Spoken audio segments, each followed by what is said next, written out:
Well, you could, when you eat just, you eat the seeds. Yeah, but you can get the actual.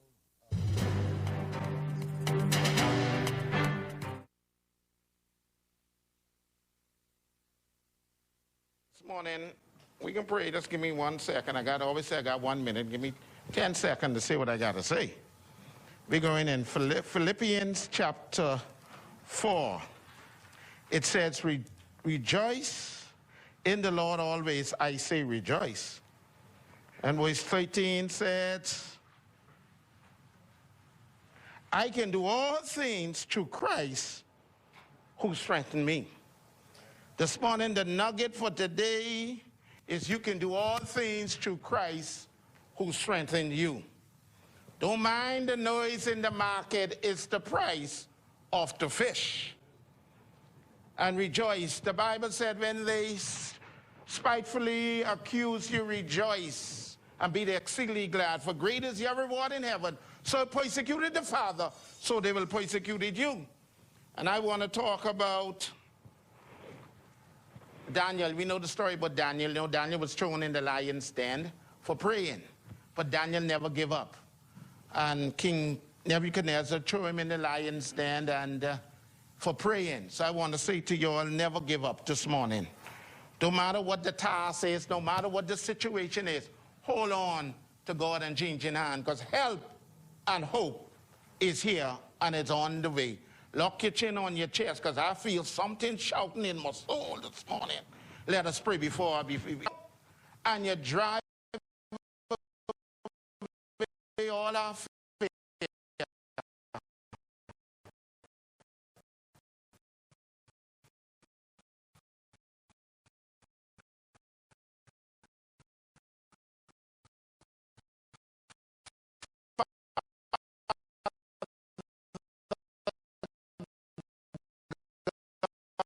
Today, we just want to say thank you. Nothing else but to say thank you, God, for what you're doing. Thank you, God, for what you're about to do. God, we thank you, God, for making a way out of no way, God. Lord, we just thank you. We just praise your name, God. We just glorify your name, God. And as we are about to do the business of the people, God, in this house, God, we pray, God, that there'll be peace, there'll be understanding. In the name of Jesus, God, we thank you, God. We praise your name. We give you all the honor. We decree and we declare miracles, God. Even as the crowd walking, God, and he lucha, God, like never yet before. My God, God, we thank you. Because blessings, hope is here. In Jesus' name, amen. That was taught us to say, children.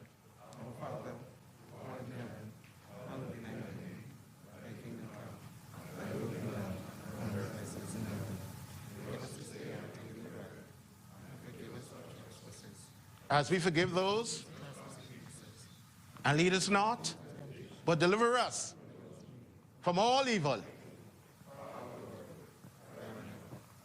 May the peace of God be with you that passes all understanding.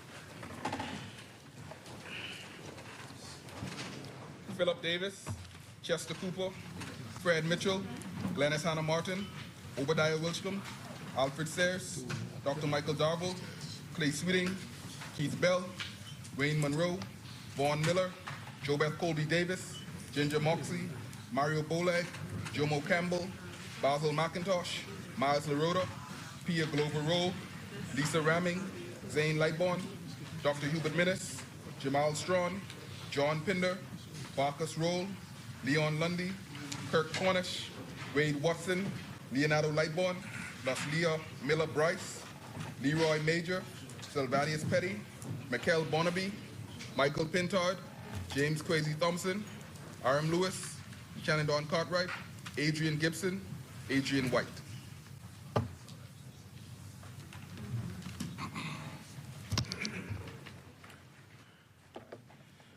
Good morning, honorable members. We will now go down the order of business. Introduction and swearing in of new members. Laying of documents by ministers. The chair recommends. Here. Fred. Here. The chair recognizes the honorable member for Cat Island, Rumkey, and San Salvador. Thank you, Madam Speaker.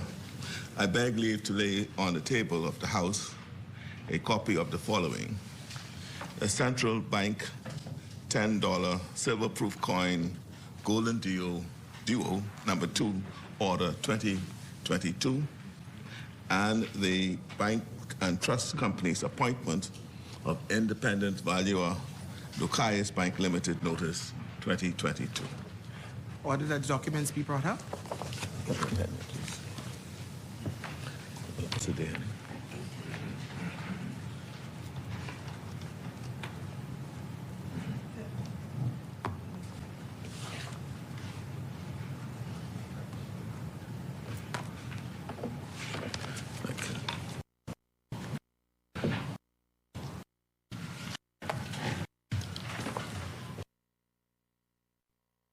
Documents to the table.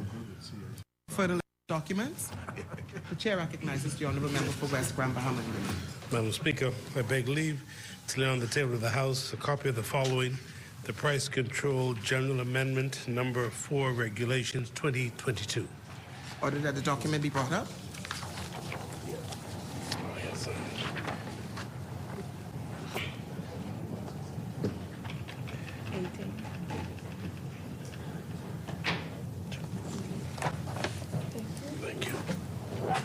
Thank you. Order that the document do lie on the table. For the laying of documents by ministers. Lay. Thank you, honorable member. Statements and communication by ministers.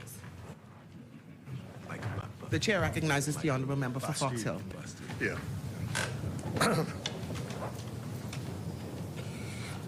Thank you very much, Madam Speaker, and it's good that you're back, see that you're back, and may I take this opportunity to extend condolences to you on the passing of your brother. Thank you very much, honorable member.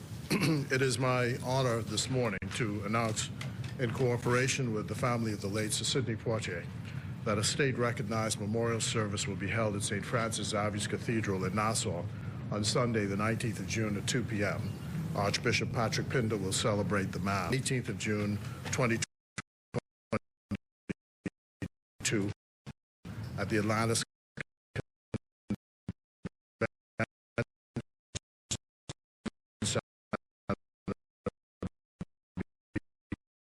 beginning at 7 p.m., and a reception will follow. Officers of the state are to attend each of these events, including the cabinet, senators, members of parliament, public officials, in addition to the diplomatic corps and the public. Invitations will be dispatched shortly. The dress on each occasion will be lounge suit, guayaberas, native dress, military uniforms, medals, and decorations. The events will be hosted by the Governor General, Sir Cornelius Smith. Thank you, Madam Speaker. Thank you.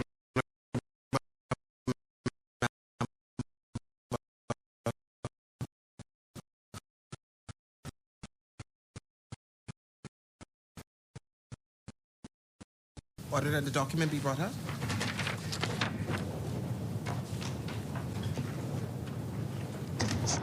Thank you. Order that document do lie on the table. Further statement and communications. The chair recognizes the honorable member for Tall Pines. Thank you so much, Madam Speaker. Madam Speaker, I beg. It's a communication. I'm so pleased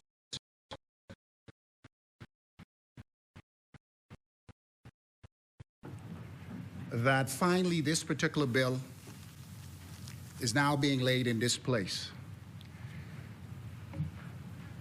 It's a combination of hard work that supersedes many various administrations and will take the practice of nursing and midwifery to the next level in the Commonwealth of the Bahamas. The bill has been circulated extensively through the various different agencies. And this particular bill is a bill for an act to expand the practice of nursing and midwifery, to continue the Nursing Council of the Commonwealth of the Bahamas, to provide for the wives and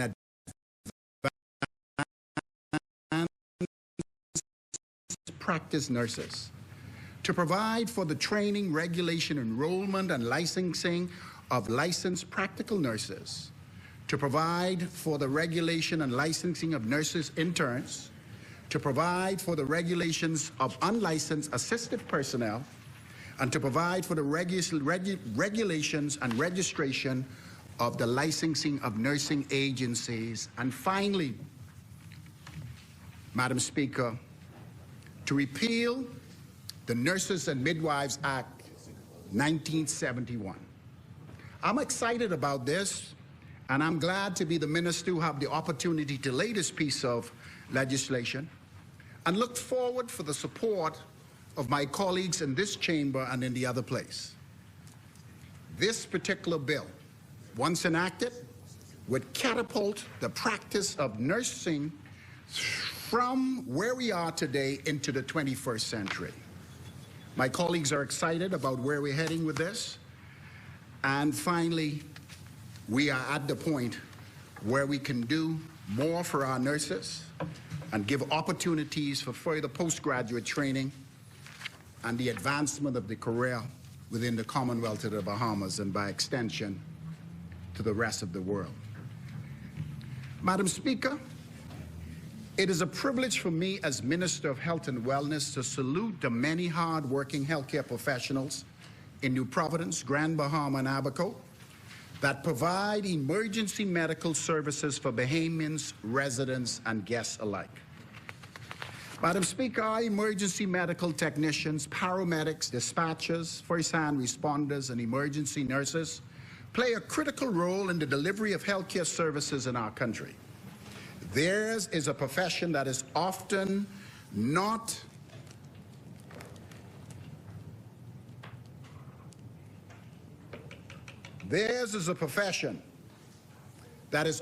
taken for granted. But if the truth be told, our healthcare ecosystem would collapse without this critical support. These are the people on the other end of a 911 call who handle in excess of 25,700 life-saving calls per year. Madam Speaker, any medical emergencies, these are the people we meet firsthand, and these are the individuals who are responsible for the care of our loved ones who have to utilize this service in some of the most challenging circumstances. They are the emergency room on wheels, and these highly trained experts use their specialized vehicles to save lives and give everyone in the Commonwealth of the Bahamas in their care a chance for better medical outcomes while en route to hospital. Madam Speaker, it is my understanding that in 2010, the country had only 34 registered emergency medical technicians, and since that date, the number has grown to almost 140 EMT specialists across the country, but there is a demand for more, and we encourage Bahamians throughout our archipelago to seek careers in this highly trained medical arena. I ensure that we will work diligently with them to ensure that our family islands have top priority, and we are calling to Bahamians everywhere, our young people, to be able to assist us in fulfilling these particular skills. It is exciting news for all of us. And during the upcoming budget debate, I will speak more about the government's plan on why we should use our resources more strategically to purchase ambulances, improve medical infrastructure, and train additional medical personnel for deployment across our archipelago. Training is paramount, and going forward, more emphasis must be placed on this area, along with providing the Department of the Ministry of Health with the additional resources that is necessary to accomplish this important mandate. It is certainly a new day in my ministry, and once again, I would like to take this opportunity to thank the EMT team, led by Dr. Alvi Hanna, for their commitment and hard work, sometimes in some of the most challenging circumstances. Finally, on behalf of a family friend, I would like to personally thank the 2 EMT professionals who assisted me a few days ago in Grand Bahama in the transport of their loved one to the Rand Memorial Hospital. And thanks to their quick response and professional care, the patient is in hospital doing very well. Now, Madam Speaker, on behalf of the Honorable Philip Brave Davis, it gives me great pleasure to lay the proclamation in this honorable chamber. Whereas emergency medical services is vital and essential public service in the Bahamas, and whereas the members of the emergency medical service team provide life-saving care as first responders to those in need for 24 hours a day, 7 days a week, and whereas access to quality emergency medical care drastically improve the survival and recovery rate of those who experience sudden illness or injury, and whereas emergency medical services fill a critical gap by providing valuable pre-hospital care on the front line, including preventative medicine and follow-up care, and whereas the emergency medical service system consists of emergency medical technicians, paramedics, emergency medical dispatchers, firefighters, educators, administrators, emergency nurses, emergency physicians, volunteer emergency medical responders, and others out of hospital who provide care for our loved ones. And whereas the members of the emergency medical service team, whether career or volunteer, engage in thousands of hours of specialized training and education to enhance life-saving skills, and whereas it is appropriate to recognize the value of the accomplishment of Emergency Medical Service Providers designated Emergency Medical Services Week. Now, therefore, on behalf of the Right Honorable Philip Brave Davis, I, Dr. Michael Darville, Minister of Health of the Commonwealth of the Bahamas, do hereby proclaim the week of May the 15th to the 21st, 2022 as the National Emergency Medical Services Week. Thank you, and may God continue to bless all of our healthcare professionals. Yeah. Yes. They're hiding in the corner. On behalf of our Prime Minister, myself, please stand. We would like to salute you for the great work that you're doing in the country.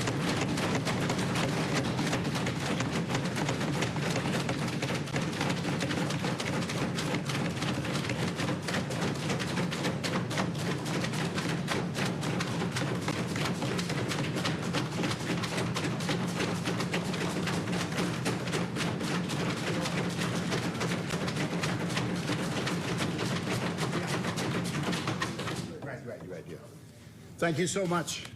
The team led by Dr. Aldrihana, they're doing an excellent job. And I said before, I was in Grand Bahama and had to utilize the service with the transport of a loved one. The service has just evolved into something extremely special. And I want to thank my colleagues, because very soon we would have the ability, the financial means, to extend the service throughout the Family Islands, something that I'm looking forward to and something that we're working very diligently to address. Madam Speaker, if I may, over the last month, we have been noticing the increase in COVID-19 cases, and we are about to do a press release as it relates to the numbers. But there's a clarification that I would like to make, because in one of the dailies, they published an article that sort of alluded that the incidence of individuals dying from COVID has increased. But I want to clarify it, because if they were to go back at our dashboard, they would realize that there were some cases on the dashboard that were unclear. And it is our responsibility from the Ministry of Health to clarify and to remove those cases where the cause of death is uncertain, and to classify them as COVID deaths or otherwise. That has happened, and so there was an increase in death count, but that increase was associated with cases that fell into the category of unclassified cause of death. We will be doing a press release to clarify that.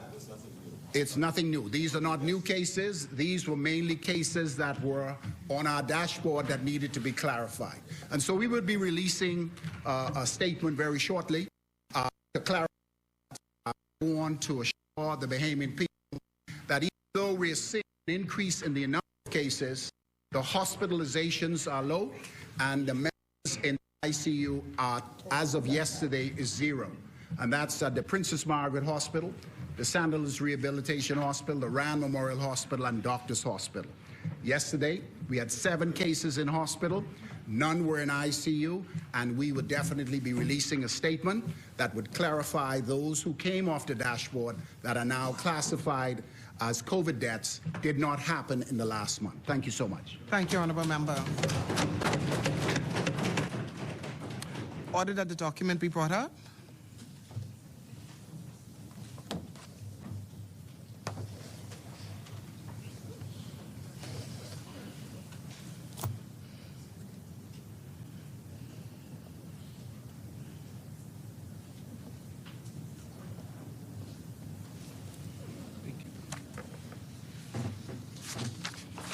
Order that the document to lie on the table. Further statement and communications? Thank you, Honourable Member. Communications by the clerk. Messages from the Governor General. Messages from the Senate. Motion for leave of absence, leave to resign, seat, and new writs. Presentations of petitions. Presentations of reports of committees. Adoption of reports of committees. First reading of bills. The chair recognizes the Honourable Member for Tall Pines. Thank you so much, Madam Speaker. I beg leave to introduce and read for the first time a copy of the following.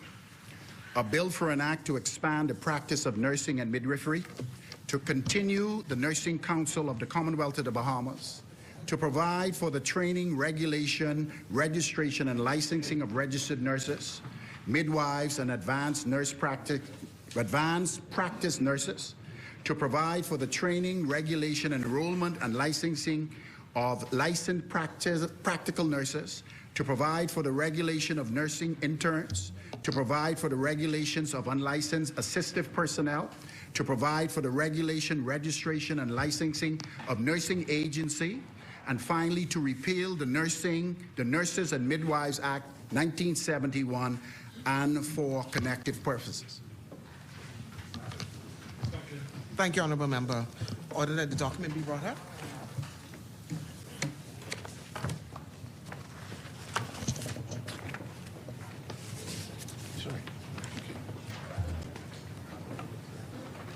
Thank you. It has been moved and seconded that the following bill be read for the first time and tabled. Nurses and Midwives Bill 2022. All those in favor shall remain seated. Those opposed will stand. Order that the bill be read a first time and tabled. A bill for an act to expand the practice of nursing and midwifery, to continue the Nursing Council of the Commonwealth of the Bahamas, to provide for the training, regulation, registration, and licensing of registered nurses, midwives, and advanced practice nurses, to provide for the training, regulation, enrollment, and licensing of licensed practical nurses, to provide for the regulation of nurses interns, to provide for the regulation of unlicensed assistive personnel, to provide for the regulation, registration, and licensing of nursing agencies, to repeal the Nurses and Midwife Act 1971 and for connected purposes. Thank you. For the first reading? For the first reading. Thank you, Honourable Member. Second reading and committal of bill. The chair recognizes the Honourable Member for Centerville. Good morning, Madam Speaker. Madam Speaker, I rise today with the strength loaned to me by the Almighty God to represent the great people of Centerville. They are the citizens who have given me the opportunity to serve in this place. For this, I am not only grateful, but truly humbled. These past months I have spent as their representative have shown me just what an awesome responsibility it is they have entrusted to me. All of us who are here, no matter which side of the aisle we fall on politically, have been given this same responsibility by our citizens. The difference, Madam Speaker, is found in how seriously we take this responsibility. Madam Speaker, in the constituency of Centerville, since I last spoke in this place, myself and my team have had the awesome task of hosting our Easter Family Fun Day on St. George's Park, where we had the pleasure of distributing over 600 Easter baskets. This was a pricey event, Madam Speaker, but to see the smiles on the faces of those young children was indeed priceless. We also held our Harvest of Love on the Centerville basketball court, where the senior citizens from all 12 polling divisions were able to come and collect healthy, hearty bags of fresh produce. And I would like to thank BAMSI and our other private sponsors who made that event possible.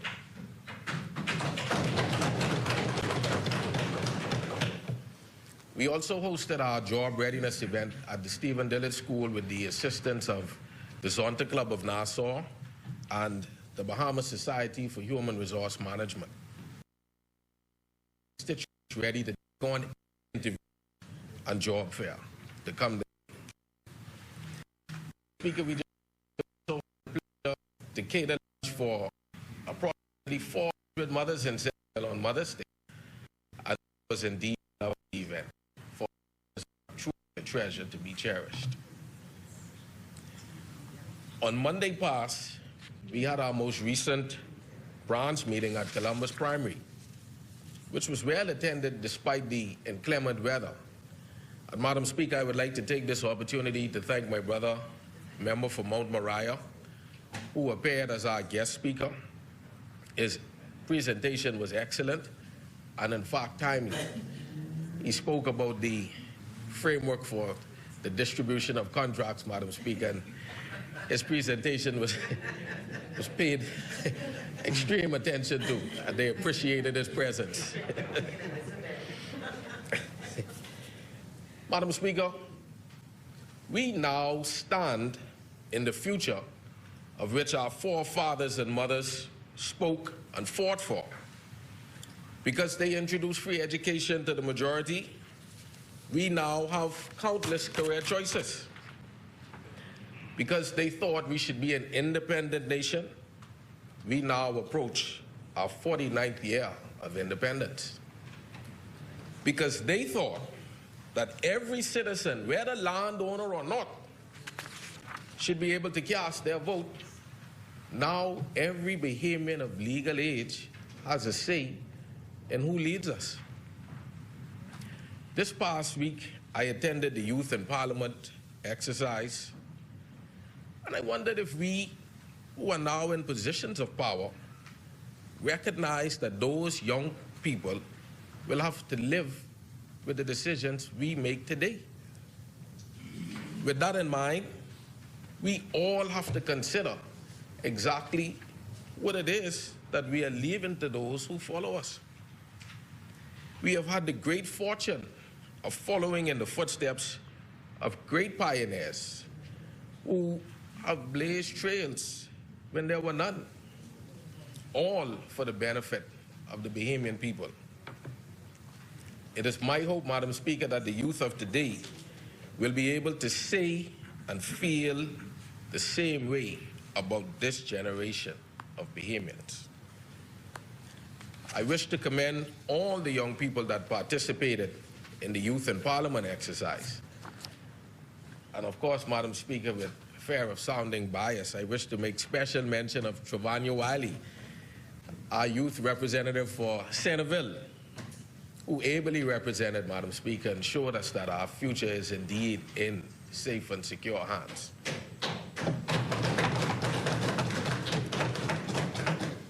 Madam Speaker, the Progressive Liberal Party has a saying, anytime someone shouts PLP, the resounding response is all the way.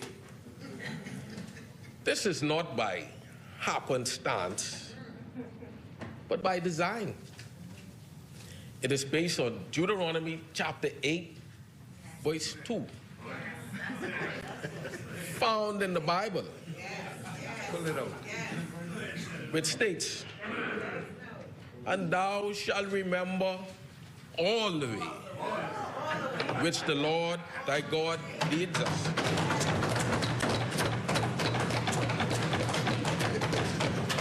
These 40 years in the wilderness, to humble thee and to prove thee, to know what was in thine heart, whether thou wouldst keep his commandments or not. Madam Speaker, Missy Call.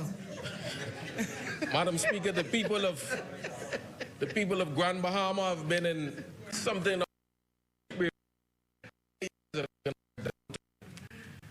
the same land.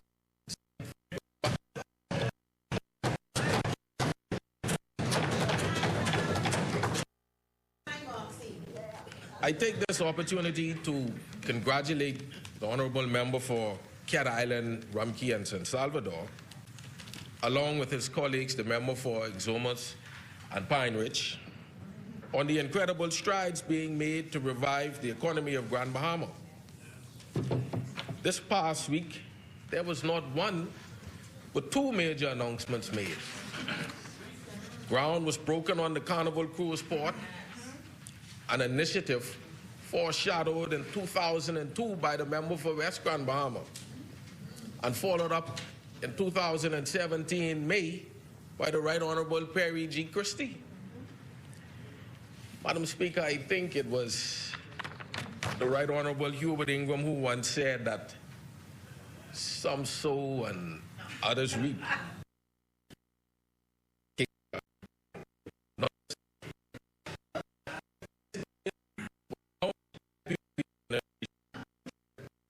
Ground broken by a PLP administration.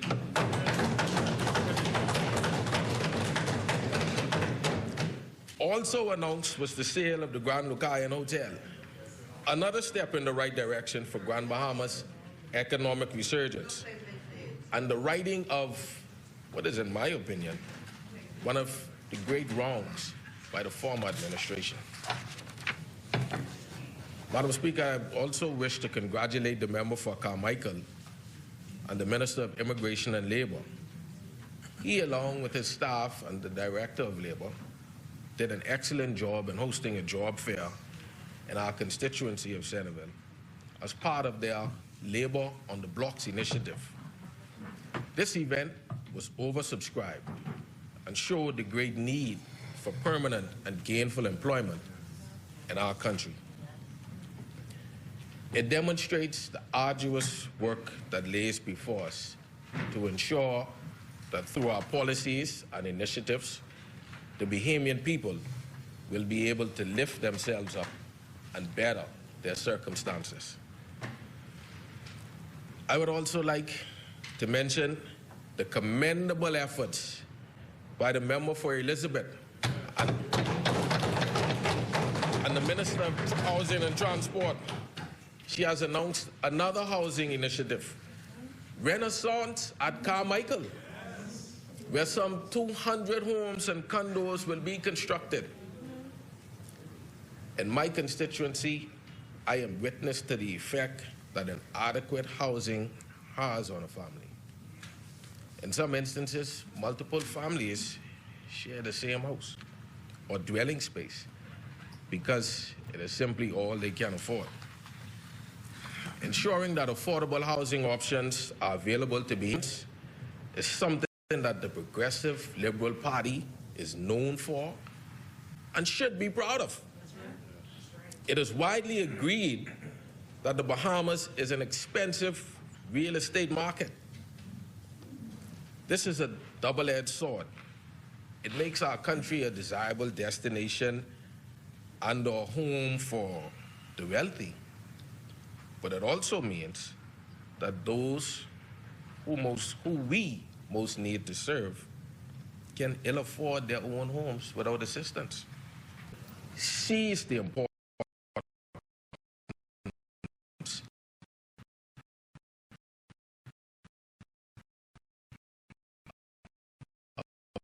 assisting Bahamians in obtaining a home. Madam Speaker, for those on the side opposite and those listening to me who may be surprised by what this government has achieved in less than a year, I would remind them that this is a progressive Liberal Party administration. We are not about trickle-down economics or effect. The PLP is about granting access to the majority. Access is what built the middle class, which in turn developed our country, changed the trajectory of their lives.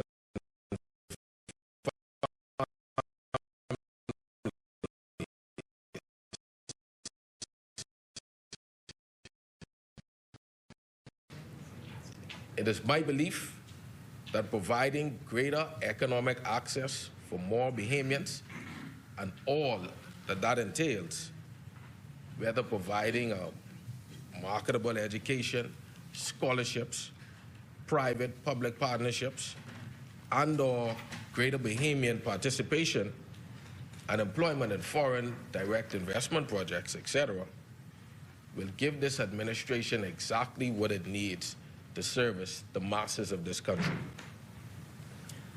Madam Speaker, I now turn my attention to what is before us. The amendment to the Digital Assets and Registered Exchange Bill 2022, otherwise known as the DARE Act. This regulates that the issuance and sale of digital assets, crypto assets, and tokens of the May 2017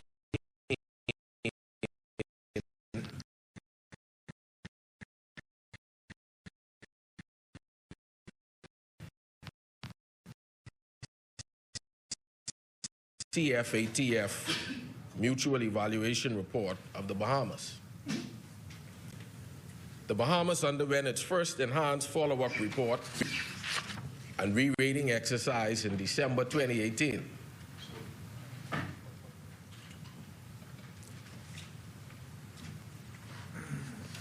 The report stated, this follow-up report analyzes the Bahamas' progress in addressing certain technical compliance deficiencies which were identified in the Bahamas MER. Re-ratings are given where sufficient progress, otherwise known as R,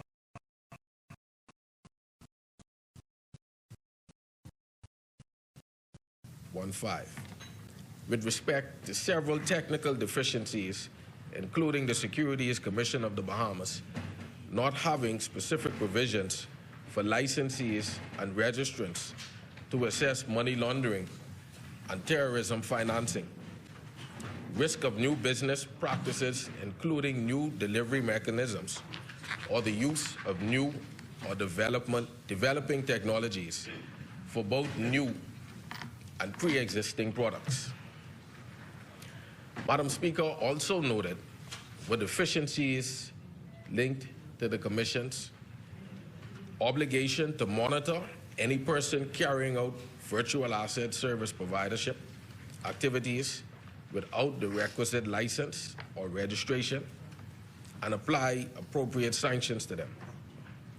Secondly, the obligation to ensure that the virtual asset service providers are subject to adequate CFT requirements by VASPs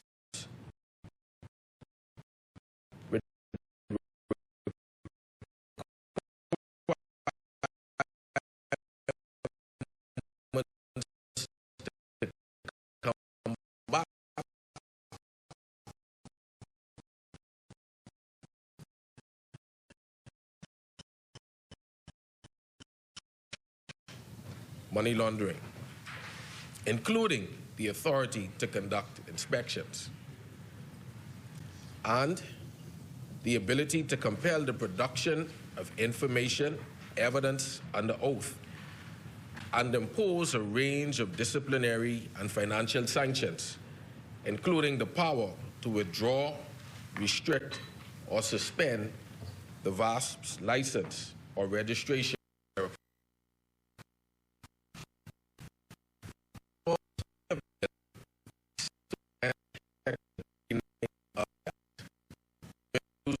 section to provide for the Commission to implement systems to identify any person who is not registered under the Act and who is carrying on or involved in or purporting to carry on or be involved in digital asset business.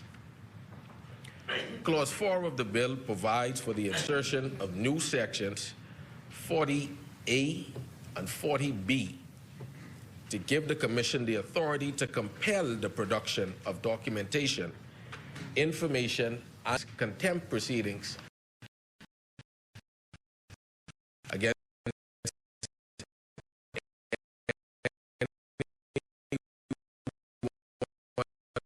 summons pursuant to Section 40A.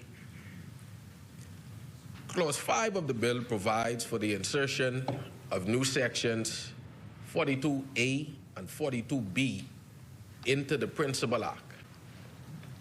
Clause 42A seeks to extend the Commission's enforcement and cooperative authority.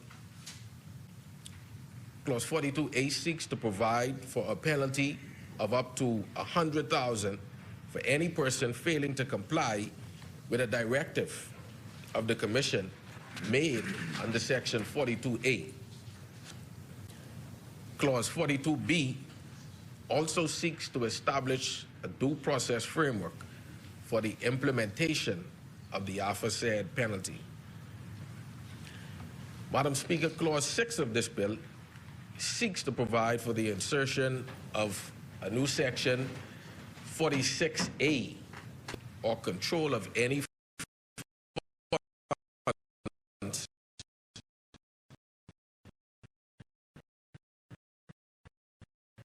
securities or other property of the person named or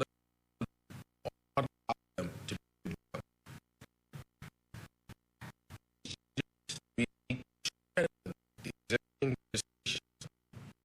place that the Bahamas holds and put us in a better position to secure our second largest economic contributor and to remain in compliance with international agencies, treaties, and best practices.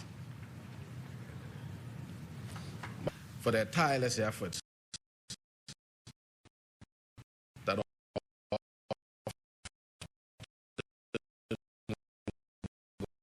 go unnoticed from time to time. I also wish to thank you and my colleagues for your indulgence. This is another piece of legislation aimed at cleaning up and updating laws which already exist, something we must do from time to time. We all love this great country, and hopefully we all wish to do well in representing those who send us here. They are, Madam Speaker, depending on us to lift them up, to show them the way. Madam Speaker, if I may be permitted, occasion in addressing this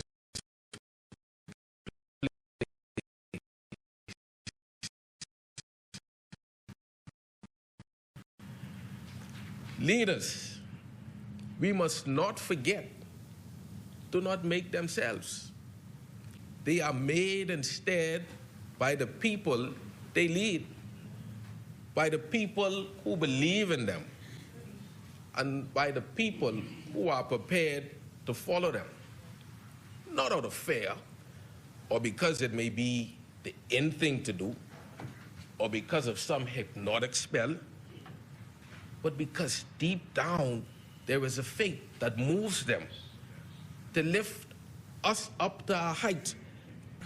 We then, as their leaders,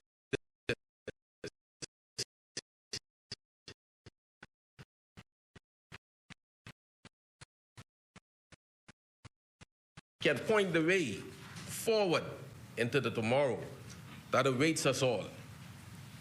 Colleagues, our mandate is great, but our resolve must be even greater.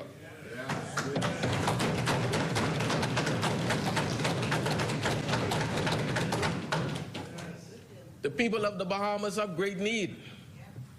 Not the few, but the masses.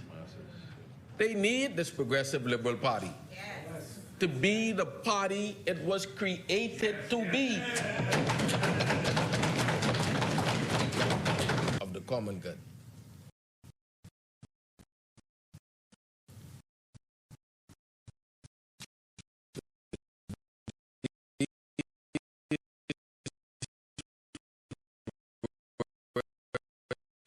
Madam Speaker, I so move.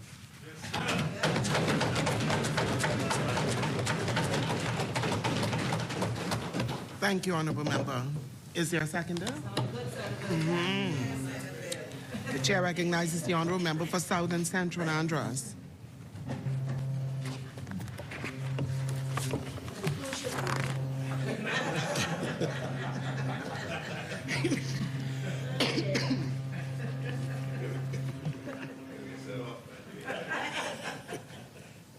Madam Speaker, Act 2022.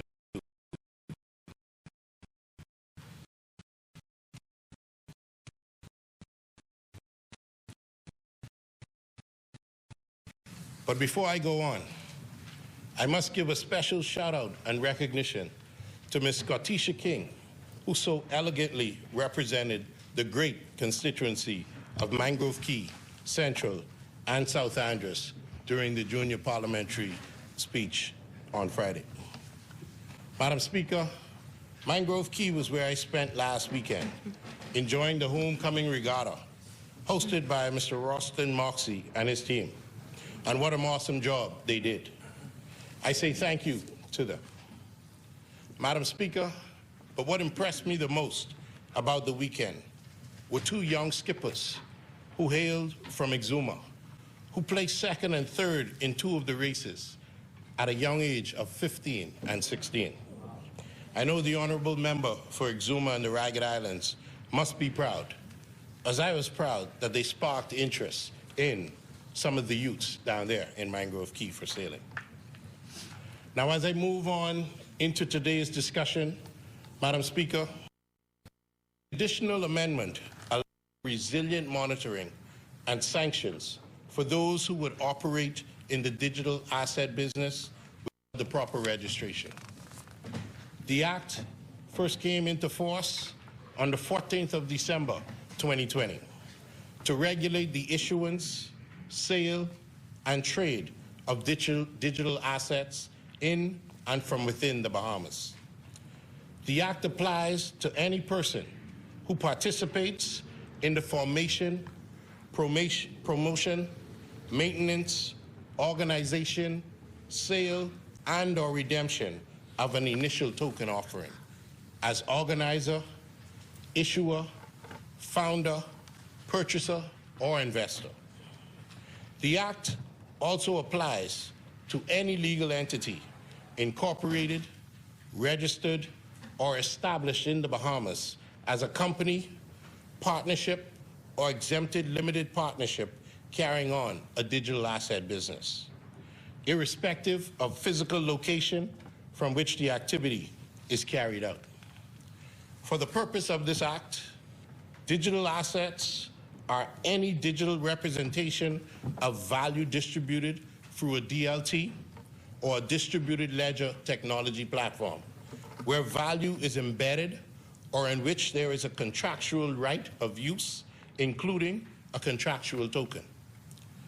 Number two, digital asset businesses include the businesses of a digital token exchange, providing services related to a digital token exchange, operating as a payment service provider utilizing digital assets, operating as a digital asset service provider, or participating in and providing financial services related to an issuer's offer or sale of a digital asset and any other activity prescribed by regulation.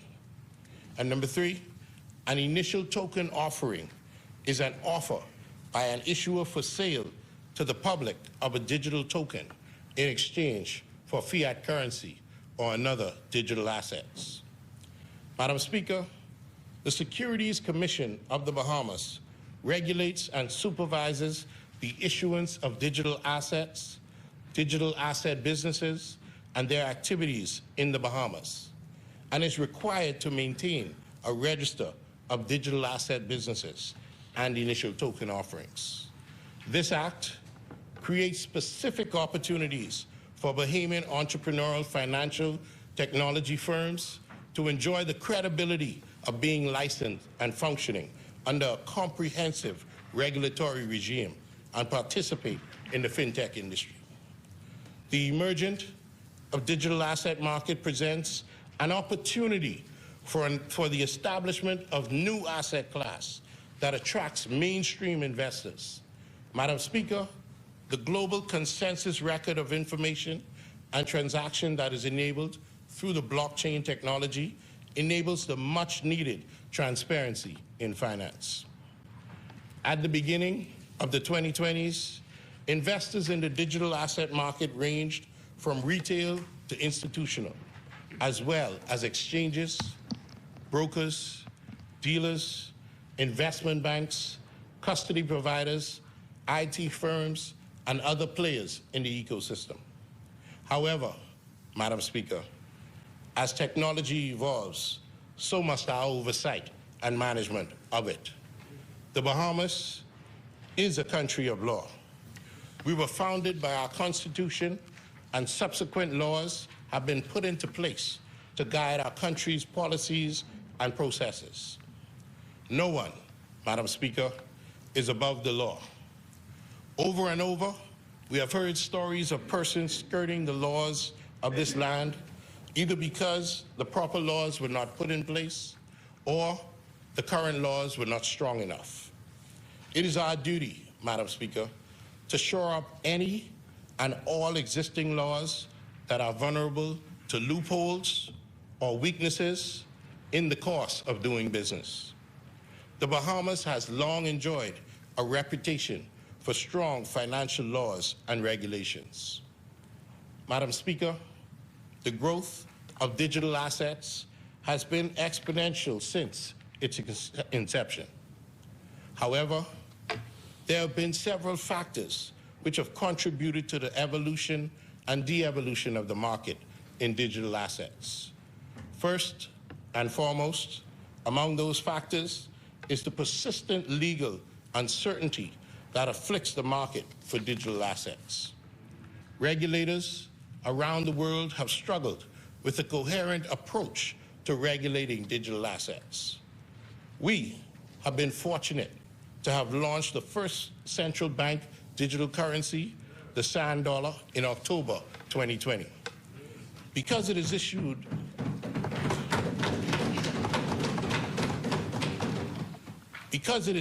by the central bank, the sand dollar has the same financial protections as the country's tangible legal tender. However, Madam Speaker, not all digital assets have the same built-in protections, making them volatile, high risk, and unsuitable for every potential investor. The DARE Act, Madam Speaker, in its intention, seeks to the proportionate and pragmatic approach to the regulation of digital asset businesses. Globally, there is a rapidly evolving digital asset landscape, and the Bahamas must remain at the forefront of regulated jurisdictions in order to prevent attempts at money laundering, fraud, and illicit financing. Part of the policy initiatives of the white paper presented by this New Day government includes a quote which goes, where necessary, to clarify and expand the scope of this current legislative framework. And this quote is why we are here today, Madam Speaker. It is not enough to encourage innovation in fintech without having sufficient regulations in place. The regulatory landscape is still highly contentious, with companies often left to their own devices when deciding on best practices. This brings forth issues of transparency and security, not only with how these entities are using digital assets, but with protection from malicious online actors and hackers who would seek to defraud or circumvent laws and regulations.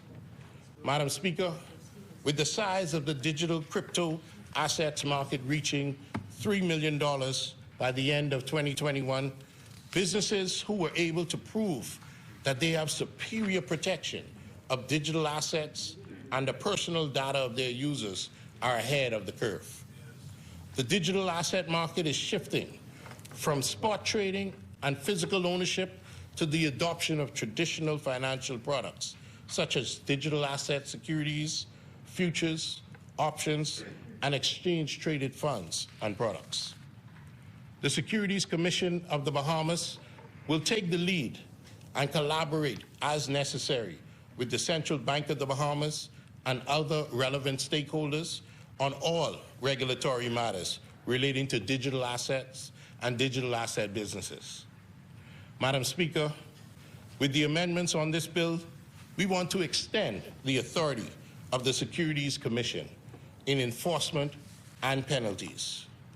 For example, the amended bill allows for the Securities Commission to discharge penalties of up to $100,000 to anyone who does not comply with the directions from the Commission. Businesses will find that the true cost of non-compliance will not only be financial, but also business disruption and reputational risk. Therefore, Madam Speaker, this amendment ensures that the regulations are in place to protect investors and ensure efficient and transparent processes. Another amendment addresses those considered uncooperative witnesses. The bill inserts a section to specify what happens if the Commission requests information and an individual or entity refuses to attend a hearing, give evidence, or produce certain documentation. On refusal, the Commission may choose to hold such person or entity in contempt.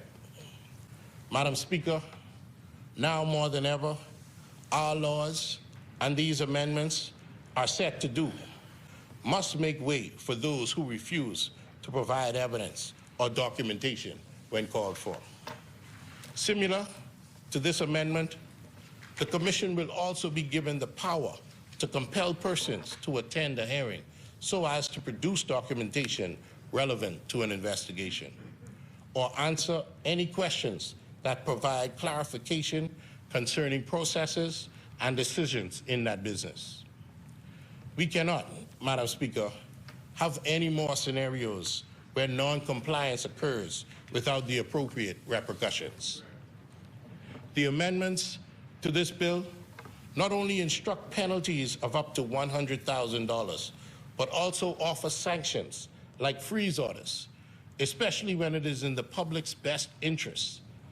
Sanctions, as such, will be enforced when there is a need to assist other jurisdictions in the inquiry or investigation of a digital asset business.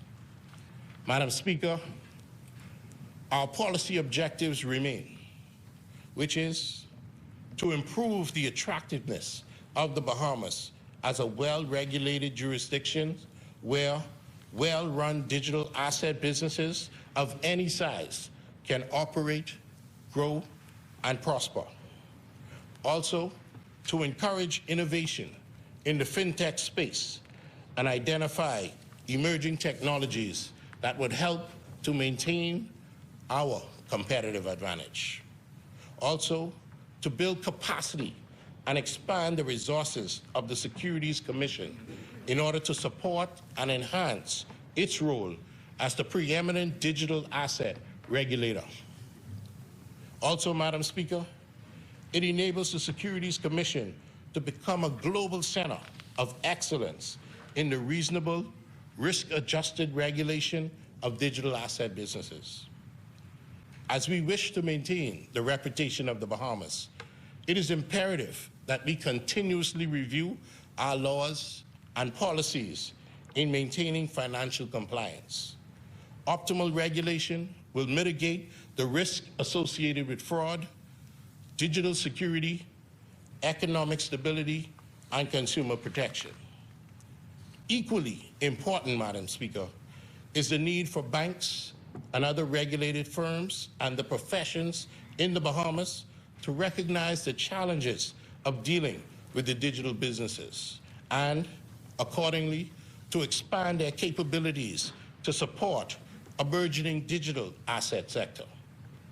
As such, a new door will open up for jobs, education, and skills in the digital asset arena. This New Day government will expand the range of sector-specific academic, professional, and technical education opportunities available to enable Bahamians to secure positions in the industry. Further planning means that we will establish the Digital Advisory Panel to include leading digital asset experts to keep digital asset and related digital developments, emerging trends, and associated risks constantly under review. This panel, Madam Speaker, will be charged with keeping the government, the Digital Asset Policy Committee, and the appropriate regulators regularly updated, and also with recommending appropriate changes to digital policies and innovatives to this act. Granting access to digital assets for Bahamians in Bahamian dollars and encouraging greater use of sand dollars through the central bank is another priority for the Davis administration. Madam Speaker, the government will consider the feasibility of introducing incentives for digital asset businesses that prioritize more efficient digital assets over those that are less energy efficient. Overall, Madam Speaker, policy making, which is sensible and practical, is always dependent on the consideration for all factors, including the impact on other policies, legal requirements, and evidence risk adjustments. This New Day government, Madam Speaker, is confident in its visionary white paper on digital asset policy. The framework will expand our economic diversity and provide additional job opportunities for our people and my constituents. A prosperous Bahamas and a progressive Andros is the goal. And because of this, I stand representing the great people of Mangrove Key, Central, and South Andros, and I am satisfied to second the bill and its amendments laid before this honorable House. I thank you, Madam Speaker.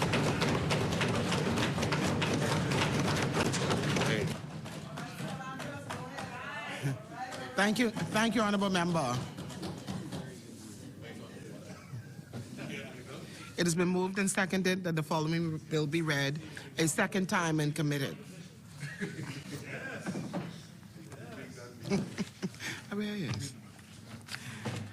Digital Assets and Registered Exchanges Amendment Bill 2022. As many, the chair recognizes the honorable member for Marco City, a bishop, an apostle, and now a rev. Thank you. Thank you very much, Madam Speaker.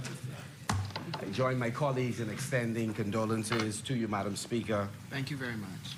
And to also extend condolences to so many Bahamian families who are challenged with untold sorrow because of the passing of their loved ones during this period. But we are people of faith and know that God has a way of healing the broken heart and filling the void left by the loss so deep in our lives. Madam Speaker, it's an honor to have this opportunity to join my colleagues in supporting the amendment to the Digital Asset and Registered Exchanges Bill of 2022. But first, Madam Speaker, I'd like to especially say all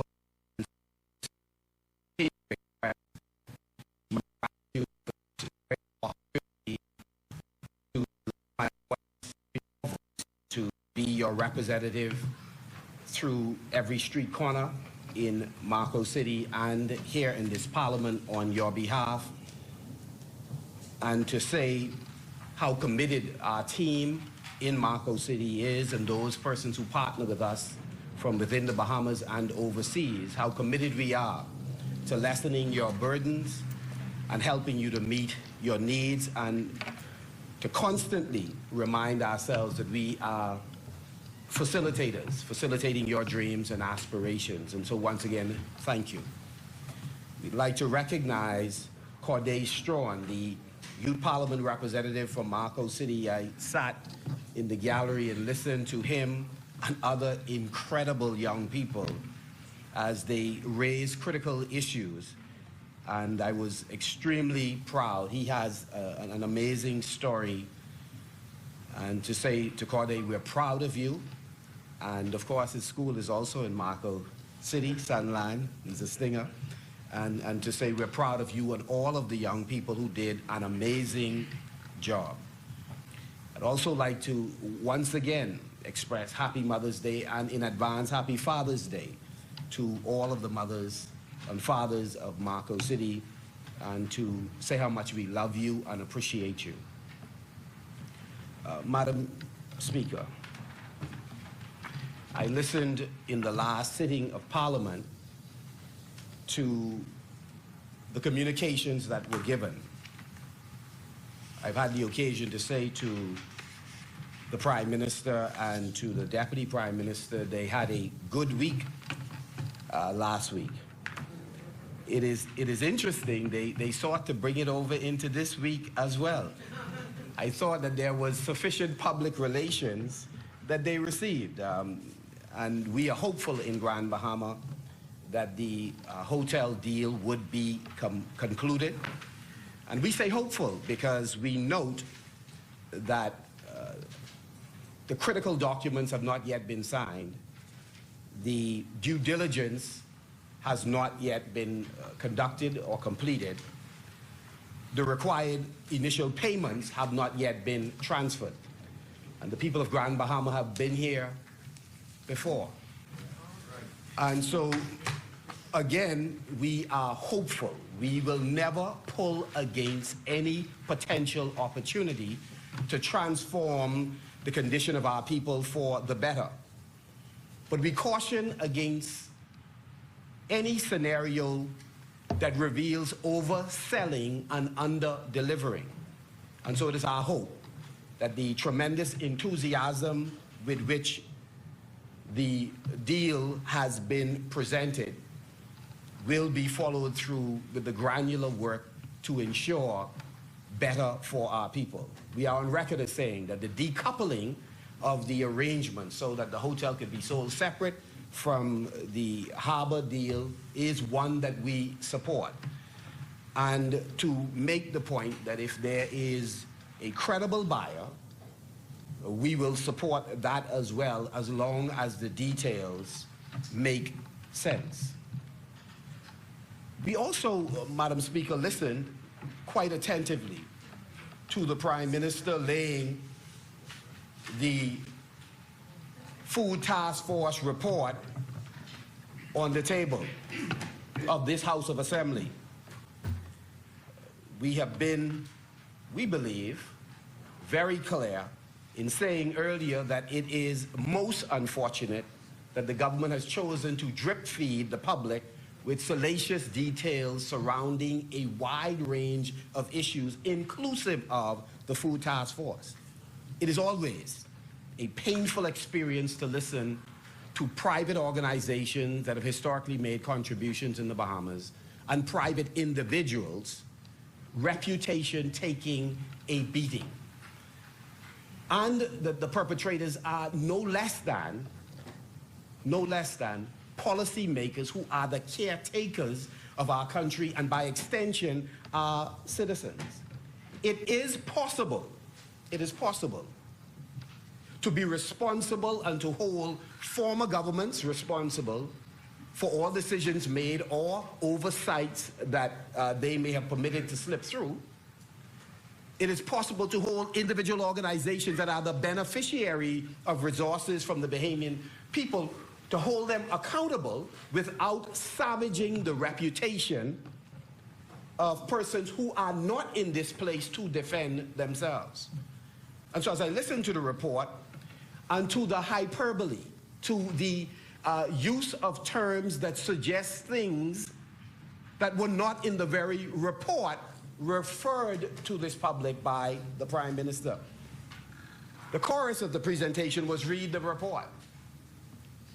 But the report didn't say that $10 million vanished.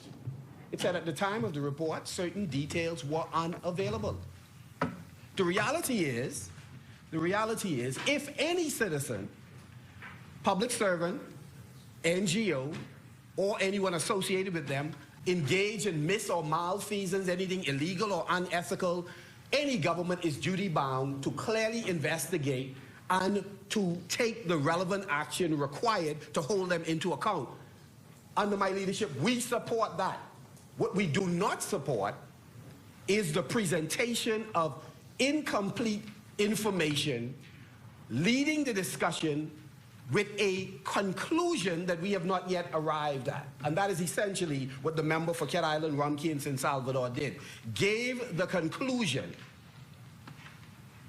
not merely just innuendos, but made concrete statements about persons who sought to use the public purse to enrich themselves without putting on the public record the evidence thereof. What is interesting is that the audited report by a private company, by the way, that is also one of hundreds possibly of companies who we do not know how they arrived at receiving the contract. That aside, for the moment, there is an Auditor General who can also, and we understand, will conduct a report. It's interesting that the Prime Minister and his team did not seek to present the independent audited report, the Auditor General's report, so that we can have a more fulsome understanding of the food program. All of us would like to know the complete details, and all of us want to make sure that no resources of the Bahamian people have been misused in any respect. But the Prime Minister has chosen not to travel that road. It is a much easier road ahead of a budget that will no doubt be challenging for this administration to muddy the water by making incredible, as he put it, startling revelations. Most unfortunate, a poisoning of the well. And so we then ask that we do the decent thing, conduct the requisite investigations, and then use the legal levers or powers that you have in order to make the required decisions to correct any breaches or irregularities in the system and to hold anyone accountable who needs to be. What is interesting is the ability of the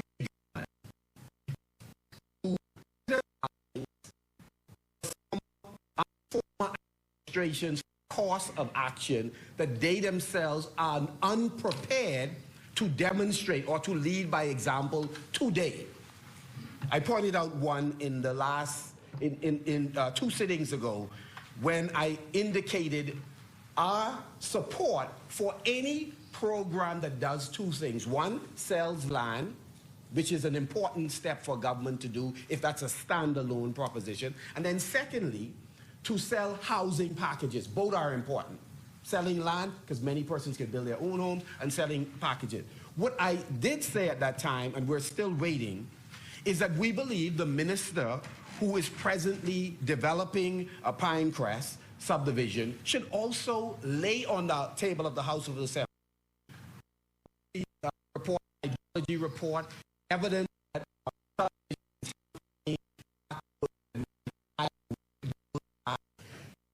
there was environmental impact assessment. It only makes sense that if one is critical of previous projects that apparently did not have these items in place, how can one then proceed to, like, listen,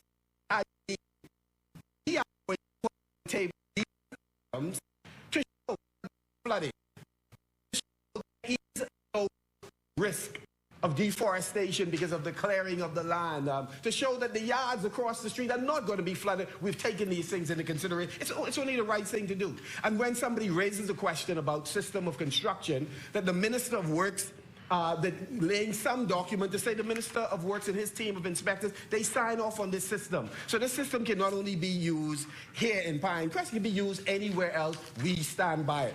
And we support that. Just lay the evidence, because that then shows this is an improvement in governance over what them other folks did recently. And then, of course, the big one. Madam Speaker, as I shortly turn my attention to the Digital Assets and Registered Exchange Amendment Bill 2022, the big one. The discussion of the food program and the work of other government corporations that this administration has promised to painstakingly open up for the public to see what happened in the last 4.5 years. The government talks about the absence of an explanation or evidence of how funds were spent across multiple departments and ministries. The best way to reveal is to identify those companies that were tasked with carrying out the various services on behalf of the Bahamian people, paid for by your hard-earned tax dollars. Yet this same government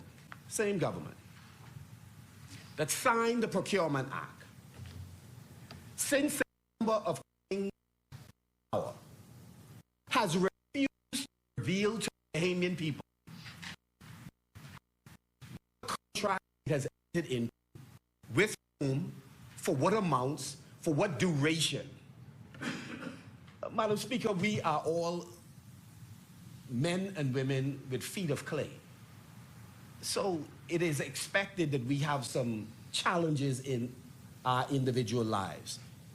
We should not use it as an excuse, but for an opportunity to petition God to help us to overcome those challenges. But when one continually, I think in Scripture they call it licentiousness, taking license to do something over and over and over because you are aware that grace is available. This administration is licentious. And so the lasciviousness is something else. That's about a moral failing. That's something else. And so this government, no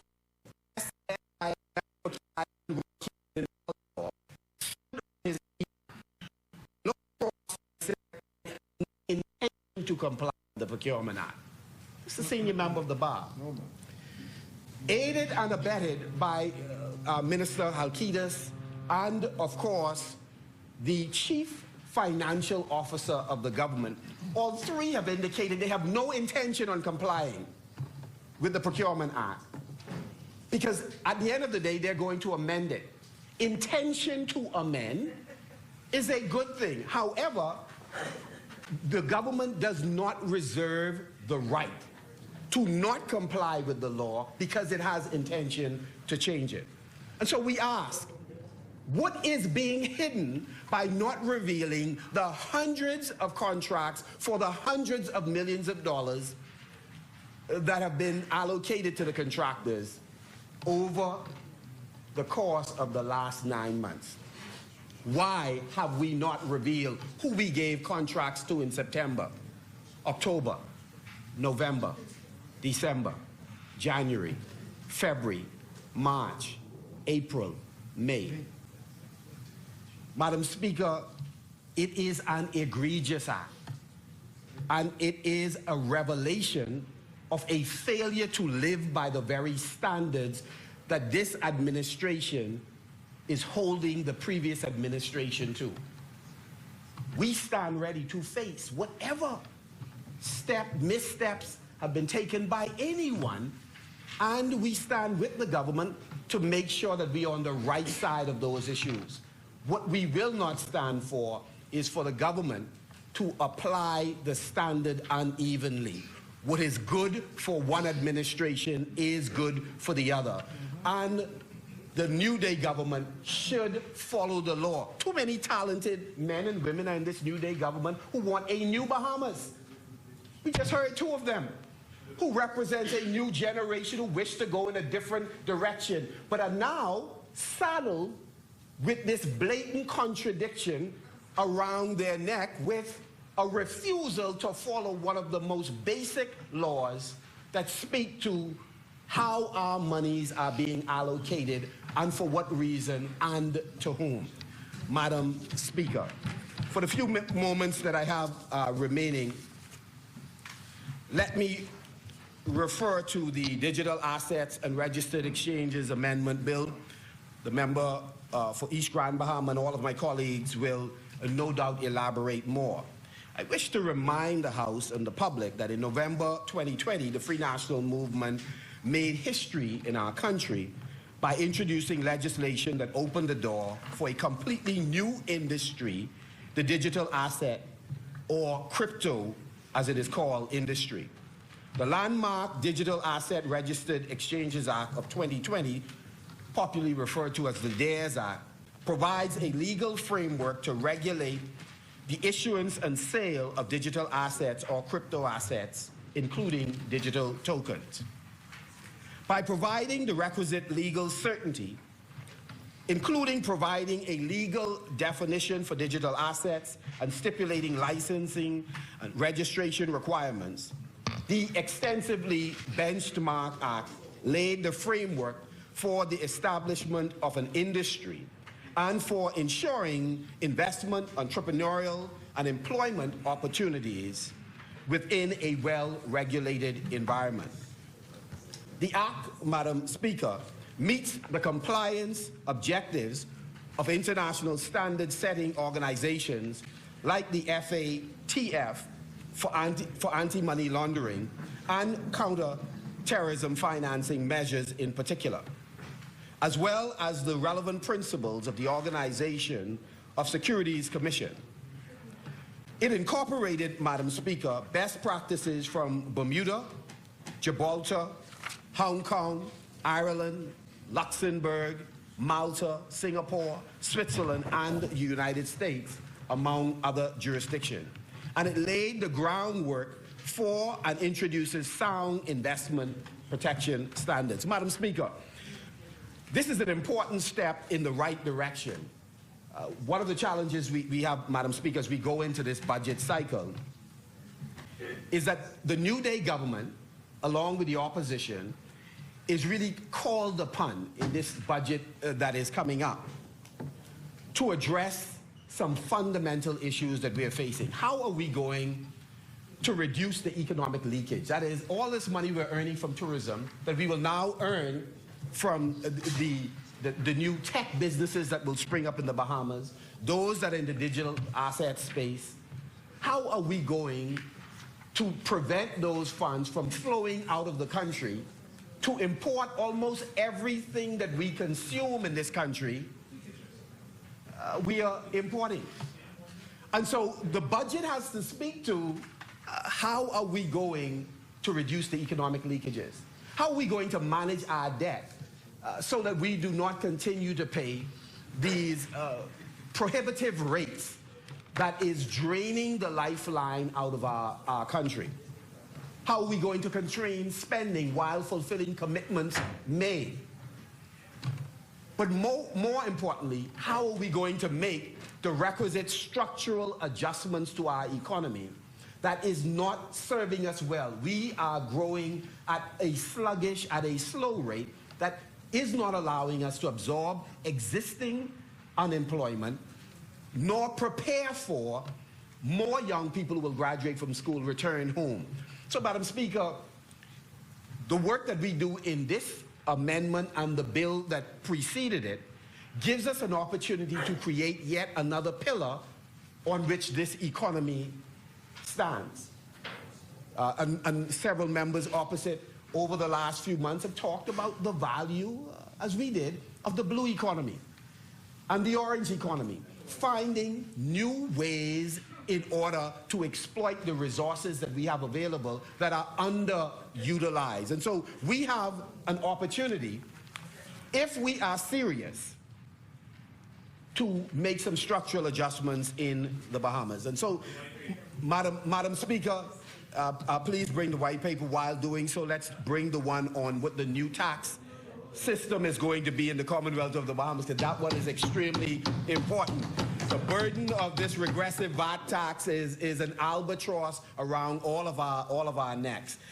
So while the Act provides legal definitions and provides registration and other requirements for digital tokens exchanges, distributed ledger technology such as blockchain, DLT platforms, token offerings, utility tokens, and smart contracts and other things, the Act does not, as was stated earlier, regulate the underlying technology itself.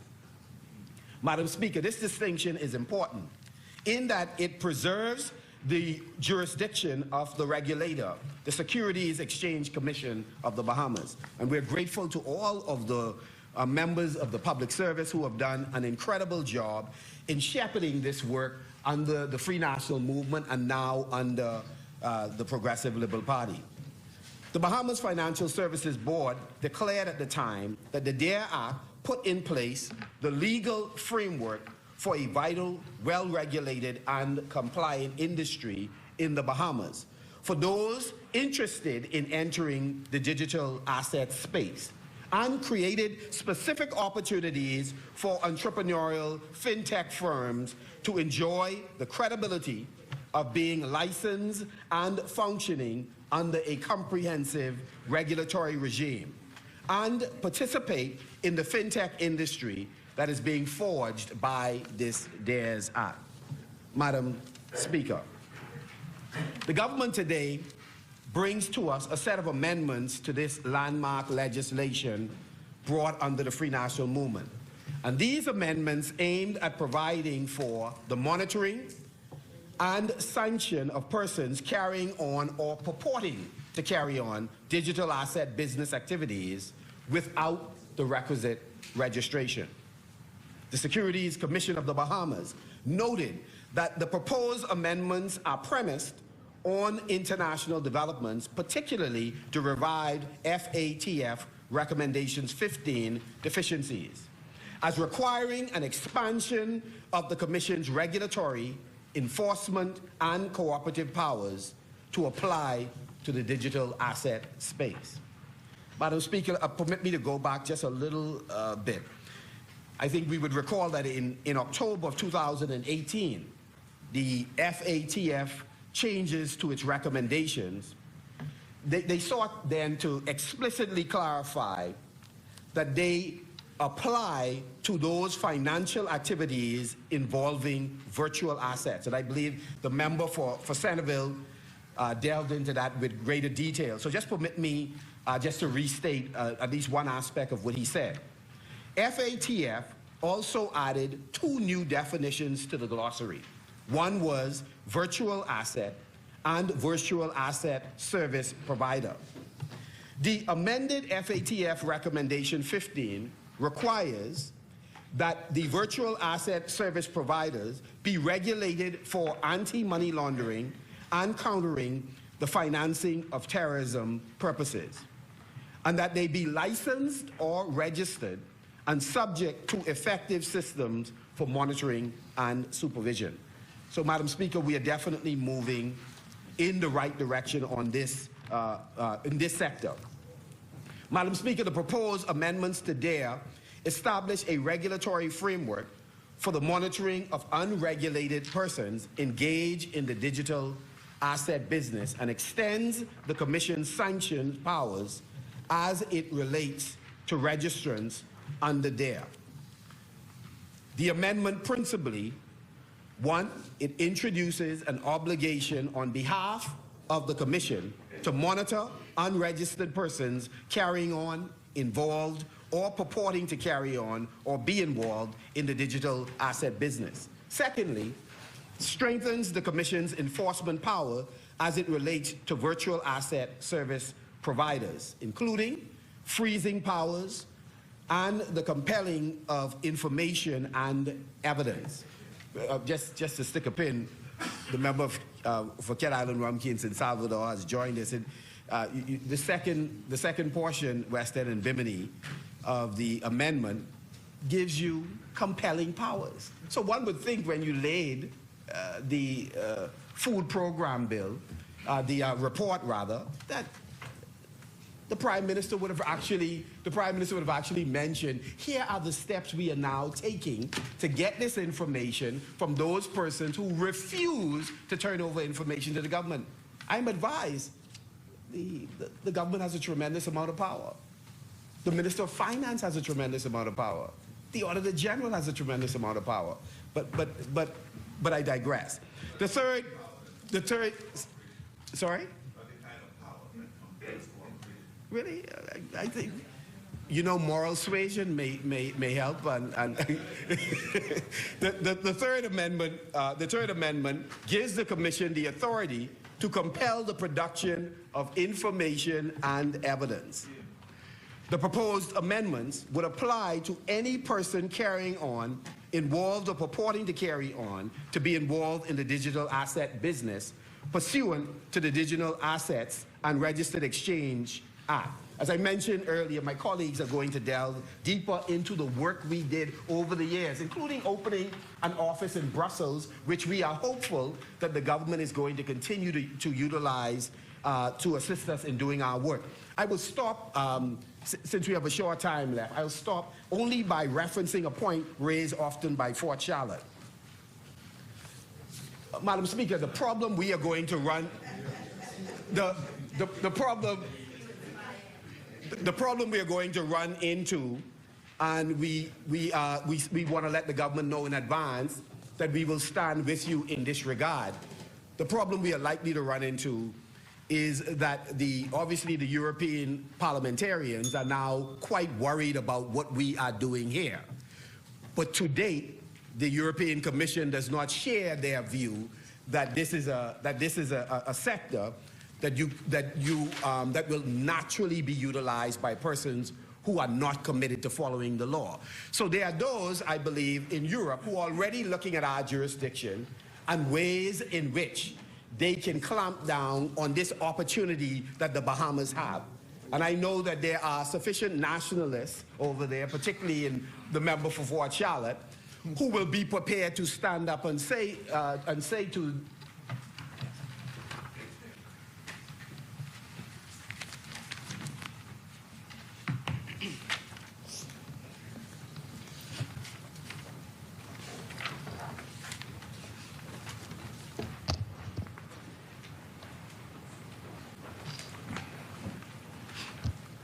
Good morning.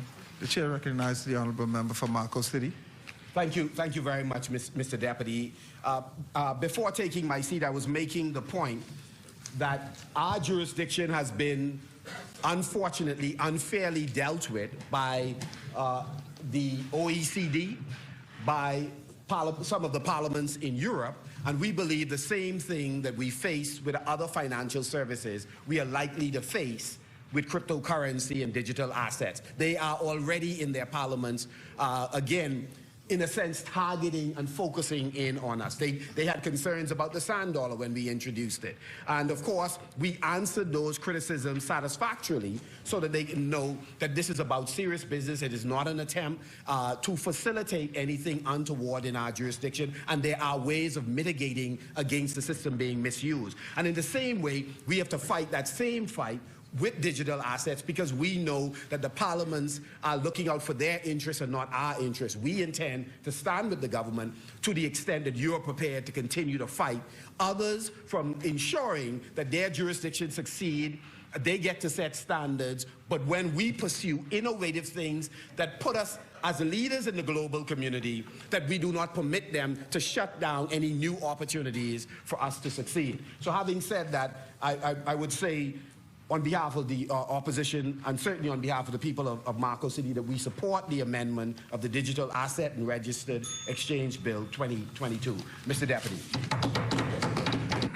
Thank you, honourable member.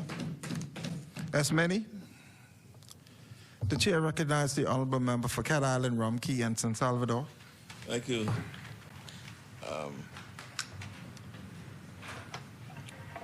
Mr. Deputy Speaker, it's curious that the member of Marco City to pretend that the Bahamian public is a potential jury pool. That's what you were saying. When did I say that? When did I say that the public is a potential jury pool?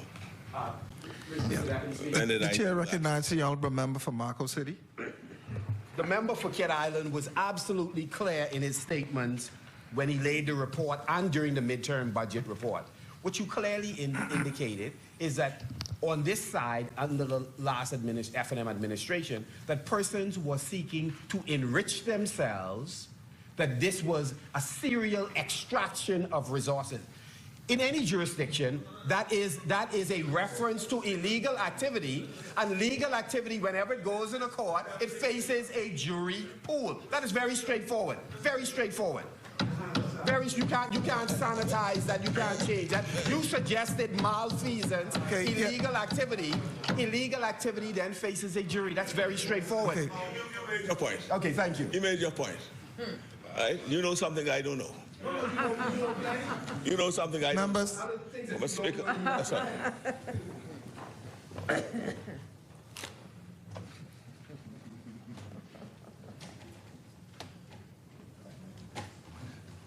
The member clearly knows something that I don't know. I said that he stood up on a point of order to say that I specifically said. Now, if he's saying that that's what he deduced from what I said, that's a different thing. Yeah, that's his logic. That's his logic that he drew from what I may have said. He also alluded to the fact that I have a lot of powers. One thing about me, I'm not going to abuse my powers.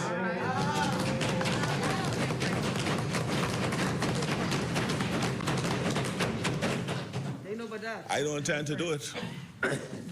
Right? And yes, what I've said, I noticed the member said I'm sparing MGOs, I'm sparing the F&M.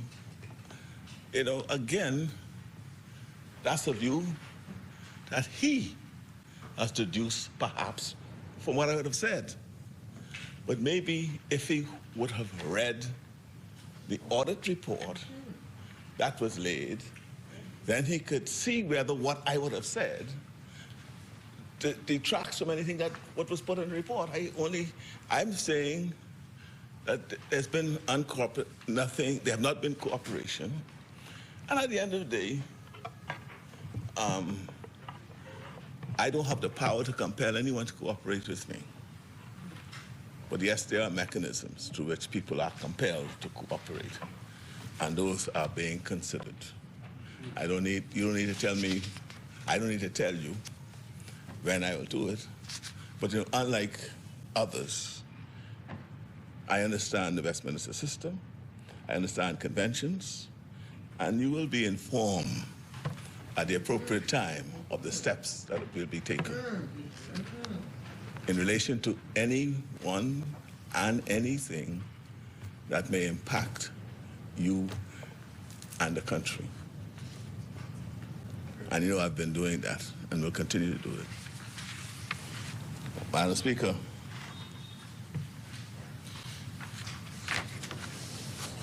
our administration,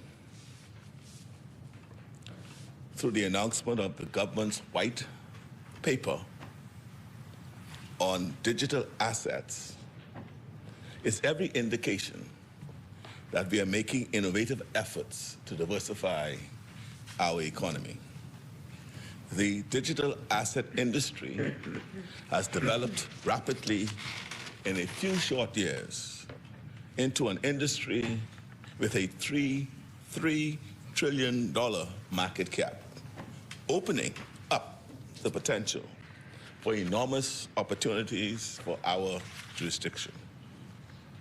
Madam Speaker, the government is confident that the Bahamas can effectively leverage and capitalize on our decades of expertise and successes in financial services to position the Bahamas as a significant digital assets hub.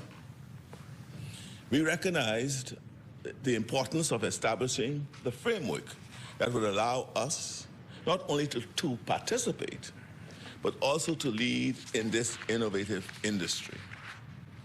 Madam Speaker, while this industry represents a space for new growth for the Bahamian economy, it is equally vital for our jurisdiction to be agile with any new industry, especially quickly transforming ones. The government of the Bahamas today reiterates the importance of protecting our reputation and consumers.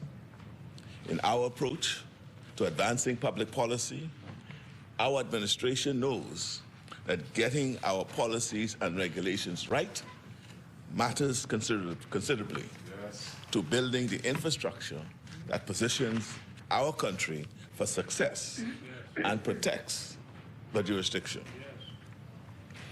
The amendments to the DARE Act are necessary to strengthen the anti-money laundering framework for digital assets to support the Bahamas' re-rating application to seek a compliant rating for FATF Recommendation 15.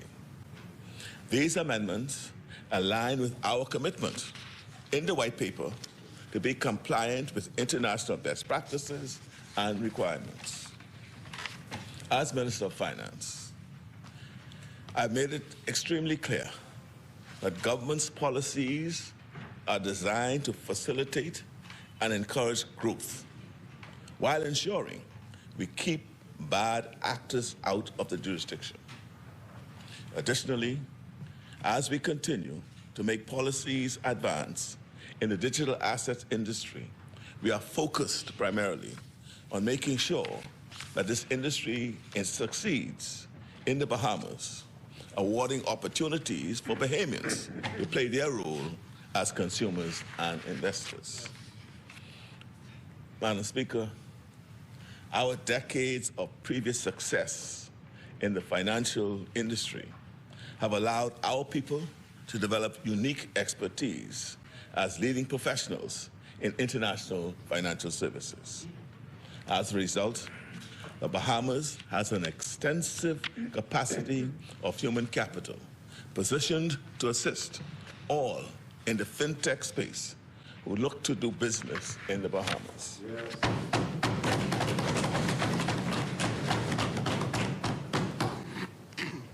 In our policy white paper, you will also note the commitment of my government to provide the highest in tertiary education to Bahamians who want to be in the digital asset space. The Bahamas and Bahamians across our archipelago are ready and willing to partner with this new industry to do business in the Bahamas so that our people can professionally experience the economic growth. The government, Madam Speaker, is pressed to ensure that the Bahamas are not on the outside of looking in. I'm confident that our country can make significant contributions to this industry. I'm also optimistic that it can become a digital assets hub and leader in the international financial technology solutions industry. Our administration will continue to consult extensively with regulators and financial and legal experts as we double down on our efforts to position ourselves to become a leader. We believe that opportunities abound in our Bahamas and that the best years in the life of our country are still ahead of us as we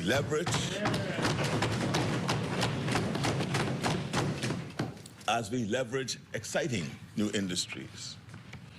Madam Speaker, while we recognize the extraordinary opportunities digital assets offer, we also recognize the risks, thus emphasizing the importance of effective regulation. We will attract the best companies and keep out bad actors.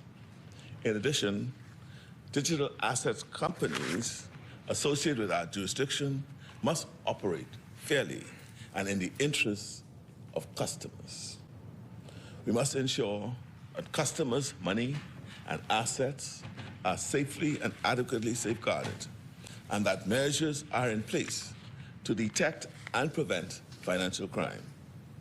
In doing so, at the same time, the Bahamas will be meeting its international obligations, upholding our reputation, and mitigating the inevitable risks associated with the introduction of new technologies. Madam Speaker, we recently established a digital advisory panel to keep digital assets development, emerging trends, and associated risk constantly under review. The panel will be and is charged with keeping the government, the Digital Asset Policy Committee, and appropriate regulators fully updated with relevant information. They will be expected to recommend any necessary changes to policy, the DARE Act, and other legislation to ensure that the Bahamas maintains its place as a well-regulated digital asset jurisdiction, while at the same time continuing to remain relevant and attractive for digital asset businesses to operate from, to grow, and to prosper. Madam Speaker, while much of today's focus is on regulating and protecting the Bahamas as a jurisdiction, developing the skills and expertise necessary to fill jobs created in the Bahamian digital asset sector is of enormous importance to me. As indicated before, we propose to expand the range of sector-specific, academic, professional, and vocational opportunities in education. This is vital to ensure that Bahamians are well-placed and best placed to secure positions in this exciting new industry.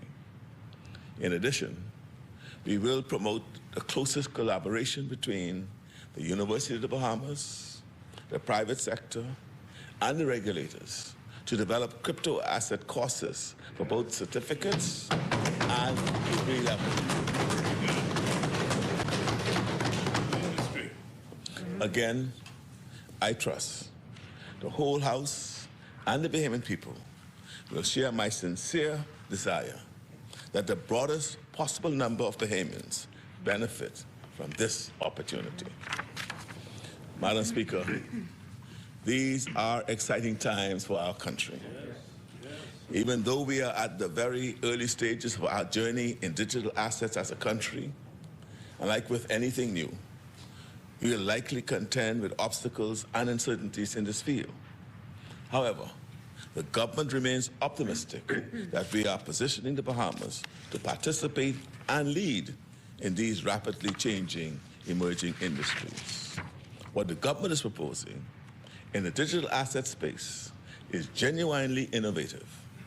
We are determined to set the Bahamas on a path that truly delivers on that brighter future for all, fully fit for the 21st century and beyond. Thank you.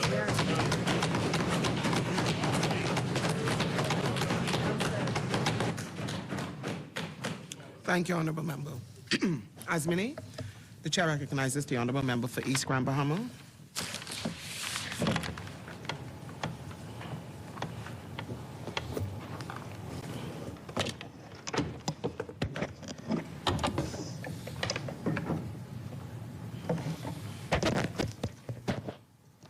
Thank you very much, Madam Speaker. Madam Speaker, let me first also offer my sincere condolences to you and to your family. Madam Speaker, I am once again grateful to have the opportunity to speak on behalf of the wonderful, good people of the East Grand Bahama constituency. That goes all the way from Sweetings Key, McLeanstown, and all the way down to Coral Gardens, Malibu Reef, and all of the areas in between. Madam Speaker, before I get into the digital assets registration exchange amendment bill. I want to recognize the member for Tall Pines, who we recently held a town meeting in Sweetings Key, and one of the major issues that the residents of Sweetings Key are facing is the reopening of the clinic in Sweetings Key. The clinic is basically completed in terms of the renovations. However, due to the shortage of staff and the need to completely put all of the items in the clinic has not yet been open. Also, there is a need for the residents to have regular visits from the doctor and the nurse. We had recently 2 or 3 medical emergencies in Sweetings Key.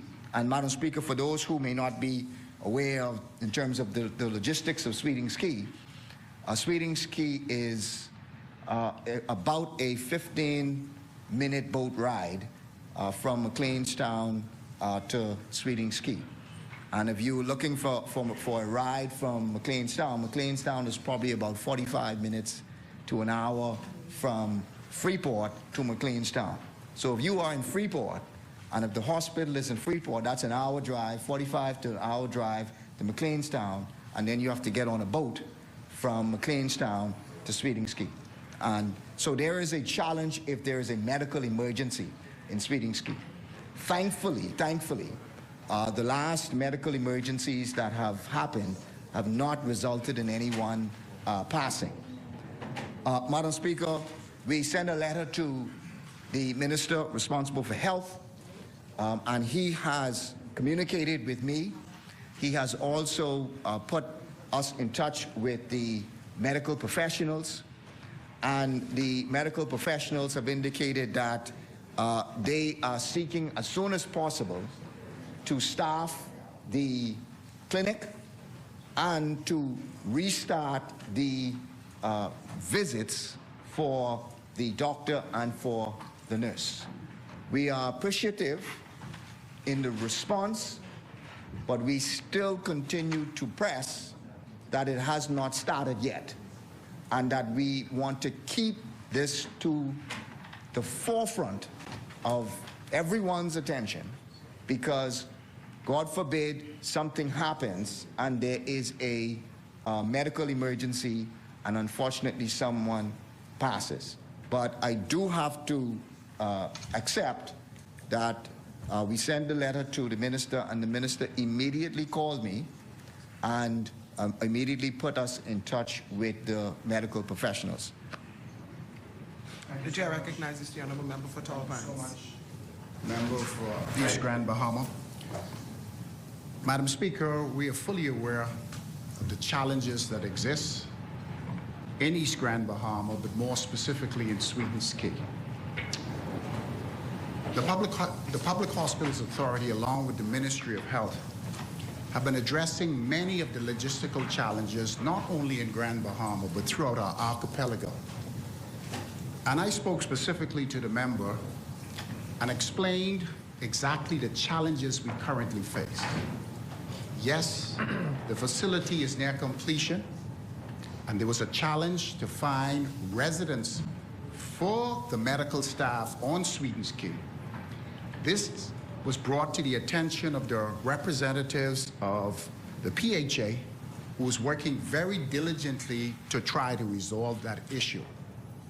But I could assure him and the residents of Sweetings Key that this administration is very serious about providing the essential services, particularly in outlying settlements. And through an IDB loan facility, we are moving diligently to resolve many of the challenges that exist, not only in Grand Bahama, but in some of our far southern islands. The people of Sweetings Key is very important to this government, like everyone else in New Providence and Grand Bahama properly, and Freeport properly. and we would do all in our power to ensure that this services is fixed and up and running in the shortest time possible. The nurse is on standby. We are now presently having services in the key, but we need to do more. But the logistics and the challenges that faced us as a result of the impacts of the clinic operational at this point, but residents cannot be healthcare professionals on key. We don't intend to do that, but we're working diligently to solve it. So you can rest assured, as I called you, sir, yes, that I will do all in my power to ensure that those residents have access to the quality of healthcare services they truly deserve. Thank you very much, Madam Speaker, and thank you very much, Member for Tall Pines. There was, in addition to the residents of Sweeting's Key, and there are a number of other challenges that the residents in Sweeting's Key have, and I will raise them with the relevant ministers. But there's one in particular that affects Sweeting's Key, but also affects McLeanstown and the settlements that are in the east. And that is the police station in McLeanstown. The member for Freetown, the administration building that is housed in McLeanstown used to house a police station. And that police station served the communities of McLeanstown, but it also served the communities of Sweeting's Key, and it is really the outside of High Rock, which used to house the police station. That really is the only police station that is completed now that has to serve all of the residents in the eastern settlements. I'm advised that we completed the administration building, so the building itself is completed. But I'm advised that furnitures, the police are awaiting furnitures to come in order for them to actually move into the building. This, unfortunately, has been going on for a number of months, that they've been waiting on these furnitures. I've spoken to Mr. Cunningham, who was in charge of the police in Grand Bahama, and he too, I believe, is frustrated in terms of ensuring that this furniture arrives so that there can be a presence. I would ask for your assistance, sir, in facilitating and in ensuring that this furniture happens. Again, the residents in Sweeting's Key have raised this as an additional issue because that is the police station that was the jump-off point for them. And so imagine if McLeanstown doesn't have one, then Sweeting's Key, worse off, won't have one. And so we would ask for your assistance in urgently assisting with that matter. As well as the member for Fort Charlotte, you and I took a visit to Waterkey, a very effective visit, and I appreciate you inviting me to join you to your visit to Waterkey and the other rest of the settlements. The dock in Waterkey, and you jumped off the boat just like I jumped off the boat to get on land, and that and again, we want to continue to ensure that we agitate and remind the government, because we have to speak on behalf of the people who can't speak in this place and can't speak for themselves. So we just want to keep that to your forefront, and that we are continuing to await the assistance with the dock. Thank you. The chair recognizes the honourable member for Fort Charlotte. Thank you very much, Madam Speaker. The dock in Waterkey would have just this week been a subject with myself, the director, the deputy director of works, in terms of the scope of works, which I inquired about. And as soon as those scopes are completed, I understand a team is scheduled to pay another visit. But as soon as those scopes are prepared and quantified, we will be moving forward. That, member, is very good news, and we are looking forward to agitating the Grand Bahama Power Company to ensure that they complete the work on Waterkey, because if there's no power in Waterkey, and there are residents who are willing to come back and live there, if there's no power that's there, then there's no water. And obviously people won't be able to survive. Even if they have a generator, they won't be able to survive without having the water that's there. So we're continuing to agitate for them. Absolutely. Madam Speaker, we will support, as was stated by our leader, that we will support the Digital Assets Registration Exchange Amendment Bill. I'm advised that the amendments will make us fully compliant with the FATF recommendations. And this really is about our reputation, our international reputation. Therefore, it is important not to do anything that will threaten this industry.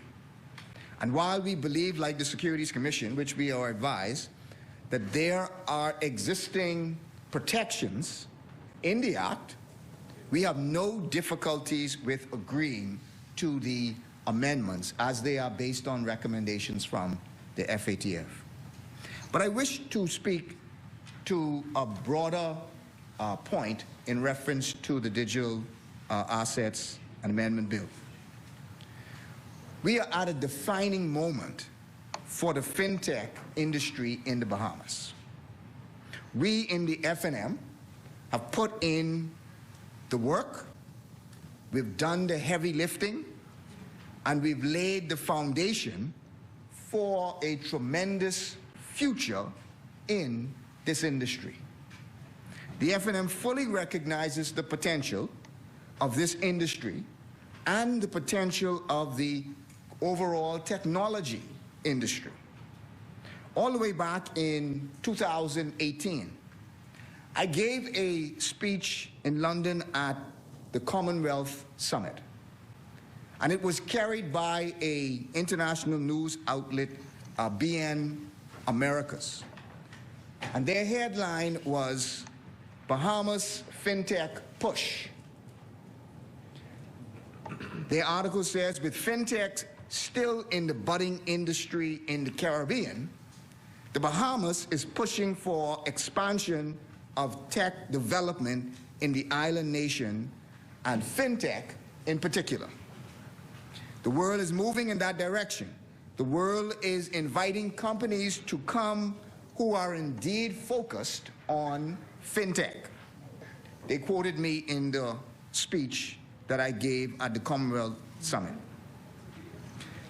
That then resulted in us, in June of 2018, the FNM government hosted in Grand Bahama the first ever Bahamas Blockchain and Cryptocurrency Conference. It was a government event. We needed to show the world and the citizens that we were ready to lead in this digital assets cryptocurrency space. Christina Roll from the Securities Commission spoke at that time to what regulation could and would look like. So we started talking about regulation back in 2018. This conference saw a large contingent of international companies and local companies that were focused on blockchain and cryptocurrency. Here is what the member for Kalani said at the opening of that event. Our government, and I quote, our government recognizes that in order for the economy to grow, we must diversify and create other opportunities for Bahamians to be successful. He went on and said, I firmly believe in growing a diverse technology industry sector in the Bahamas, where entrepreneurs can start and grow new technology companies. We must also, and here's the important part, we must also welcome existing global technology players to move their operations to the Bahamas, which will have a meaningful effect on our economy and which can be achieved in a relatively short period of time.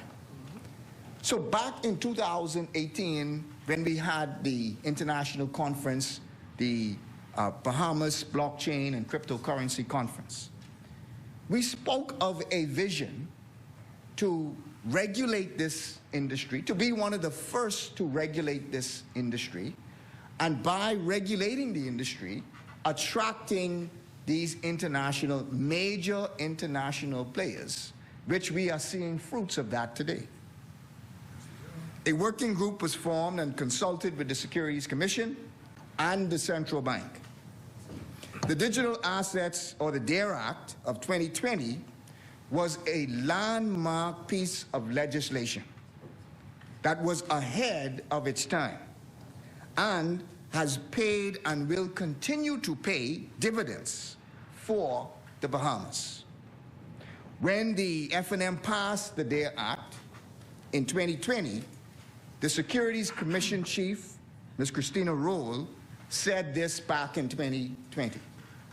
She said the passage of the Digital Assets and Registered Exchange Bill 2020, the DARE Act, has put in place the legal framework for a vital, well-regulated, and compliant industry in the Bahamas for those interested in entering the digital asset space. So we moved from laying out the policy and the vision in 2018 to putting in place the working group to establish the regulation, the Securities Commission doing their benchmarks, looking at Malta, looking at Hong Kong, looking at the US, and how to put in place the best practices for regulating this industry. We then moved to 2021, where the FTX company in 2021 applied under the DARE Act and ultimately made their announcement in September of 2021.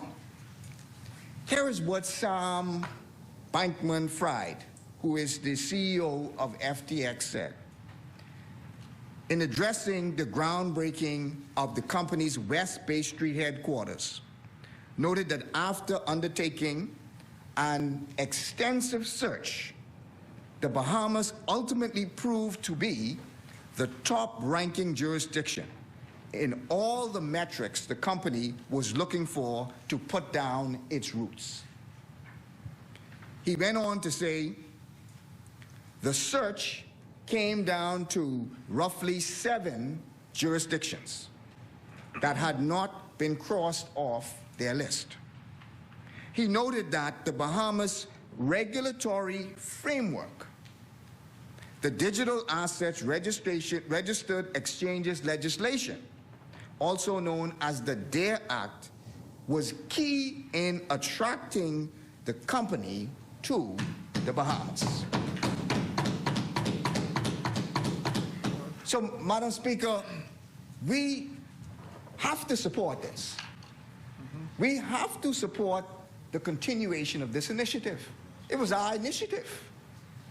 The vision was laid out in 2018, where we went to the world and said to the world that we want to be a player in this space. It was then put together by the Securities Commission. The regulatory regime was put together by the Securities Commission in 2020.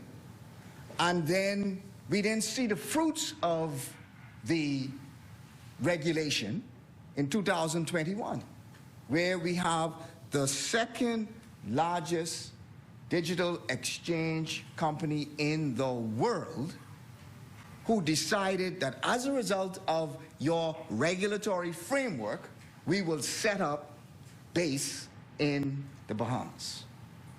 I am also advised that there are a number of other major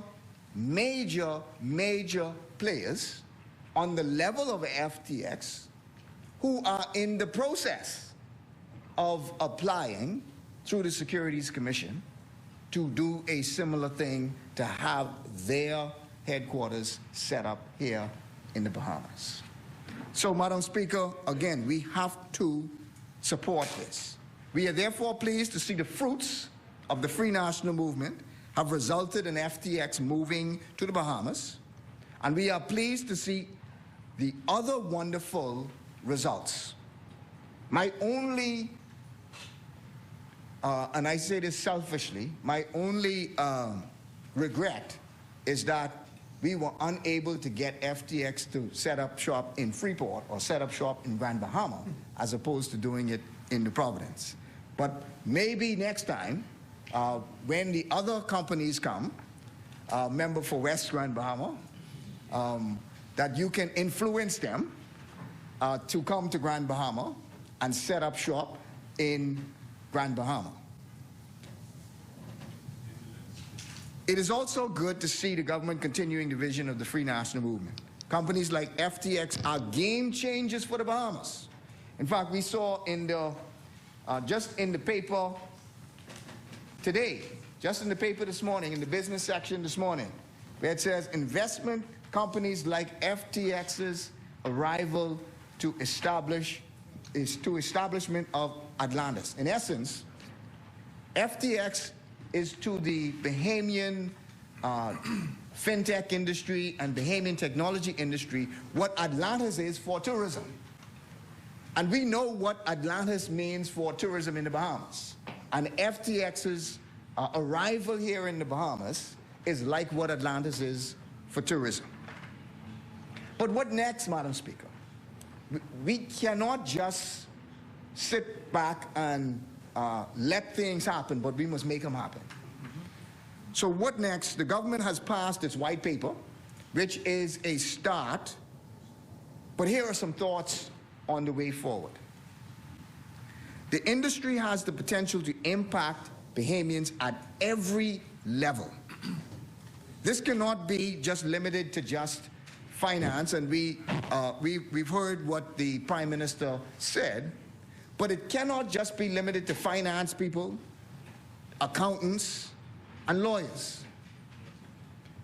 This is a moment of empowerment, and it is a moment of potentially empowerment. We must be intentional about empowering Bahamians to take advantage of the opportunities. The Prime Minister spoke to education. We must educate our people. We need developers, we need coders, we need miners, blockchain miners. We need people who can understand and create and manage crypto and crypto exchanges. I had a chat with the vice president, or one of the vice presidents of Cisco, and he said that the Bahamas is an ideal location for you to be a software development hub, for you to be a place that has software developers and exports your expertise to the US while still living in the Bahamas. You could be what India is to the US. You could have a part to play when it comes to software development. We also recognize this. So when we were in government, we started the ICT BTVI high school program. This was a program that was designed to start high school students in the ICT fields. I'm advised that to date, since we started this program, there have been 450 students who have completed their CompTIA IT fundamentals certifications, because these are certifications, these aren't just courses. I'm also advised that there are 300 students, and these are high school students, 300 high school students who have completed their CompTIA certifications. That there are 300 students who are returning into the program, and there are 150 who have already graduated from the program. We started it, I believe, in 2018. I believe we started in 2018, and it was a delay during the pandemic and Dorian, but we started it. It was started during the summer, and it was actually designed to be a complement to the summer job program.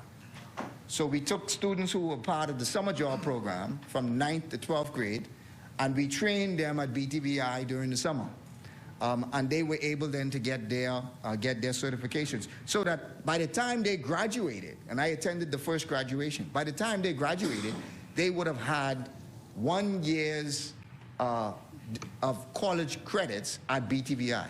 So if you were doing a 2-year degree, you would only have to do 1 more year to complete your 2-year degree. But this was the kind of initiative that we need to build off of. This is just one aspect. That's 400 or so students. We need 10,000 developers. We need 10,000 coders. If we are really going to make an impact in this industry. When we were in London during the Commonwealth Summit, the IT minister said that they are doing coding from grade 1 in England. Grade 1, they are being introduced to coding. So if we're really going to make a push for this industry, these are the kinds of things that we need to be building on and pushing. We have a hotel training college that we have people coming from all over the world coming to that college. We need to be the center when it comes to IT for the Caribbean.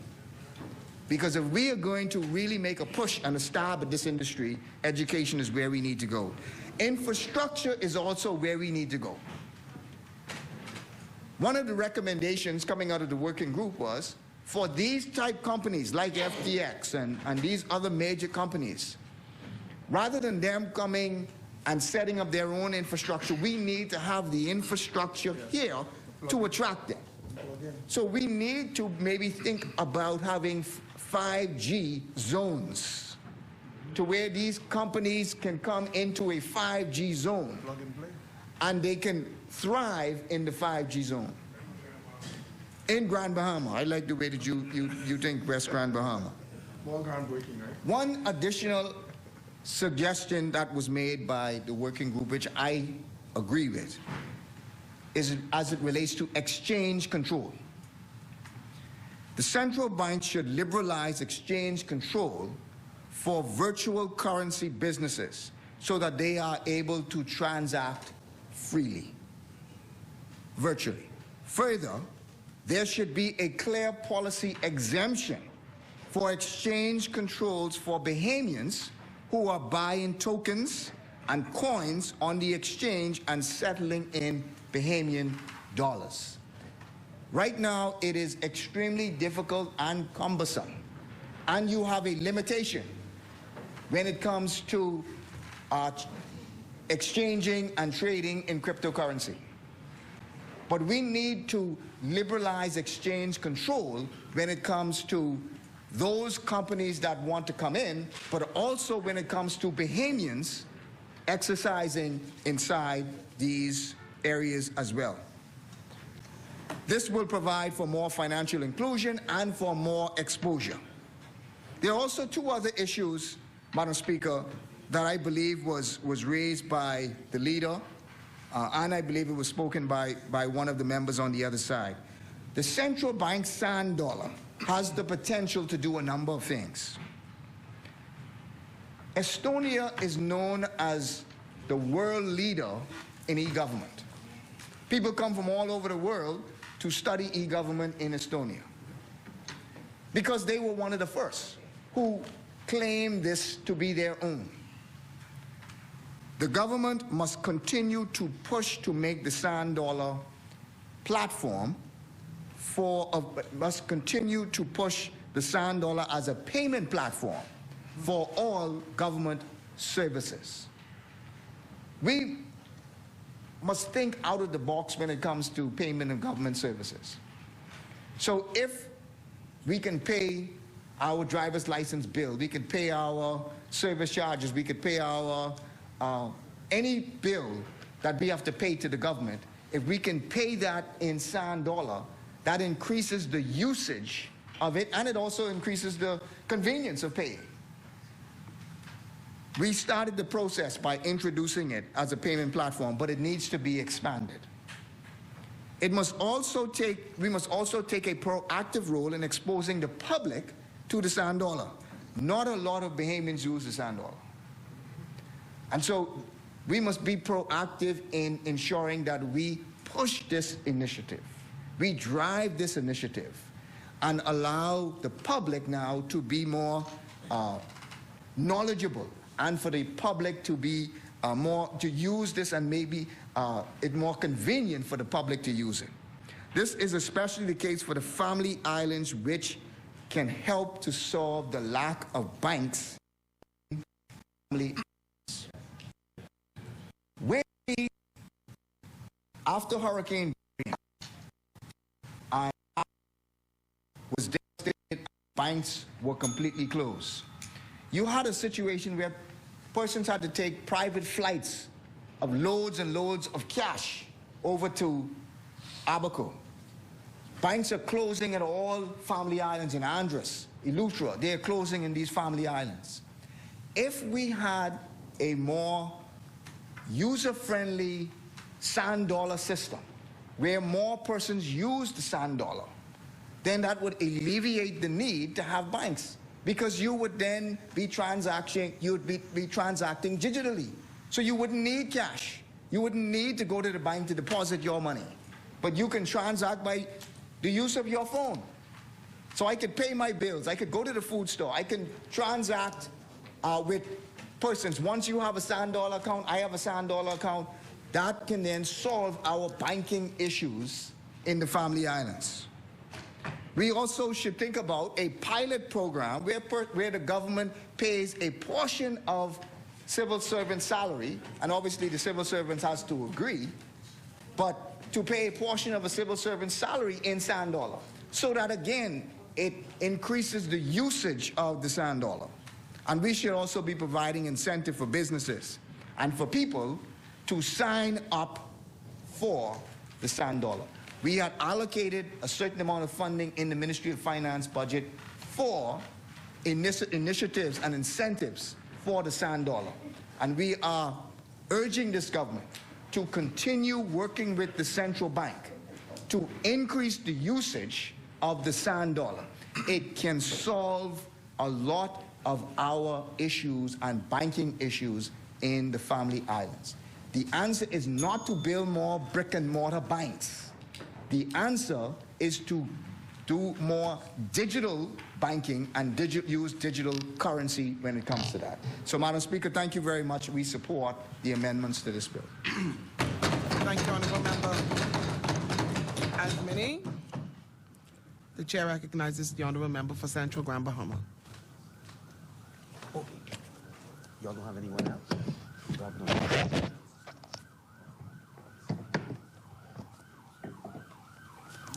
Madam Speaker, colleagues, good afternoon. I want to say thank you to the government leader for West Grand Bahama for accommodating me and allowing me to take the podium at this time. Madam Speaker, I stand once again on behalf of the great people of Central Grand Bahama, whose voices I proudly represent. I am eternally grateful for this continued opportunity to come into this honored house with their best interests in the forefront. Let me once again thank all of those who supported our Central Grand Bahama Market Festival on Saturday. It was a tremendous success. And also on Sunday, our post-Mother's Day concert at the world-famous Royal Oasis just outside of the Camelot Room, where we honored the 14 oldest mother in each polling division. There are 14 polling divisions in Central Grand Bahama, and we honored the 14th oldest mother. So they were there with their families, and a wonderful time was had by all who attended.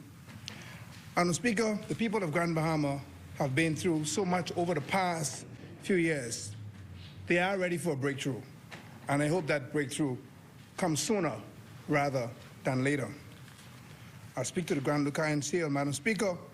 Before I get to the substantial debate on the JR Amendment Bill, I want to acknowledge that this New Day government has recently announced that it has accepted an offer from Electro America Hospitality Group to purchase the Grand Lucayan Resort for $100 million.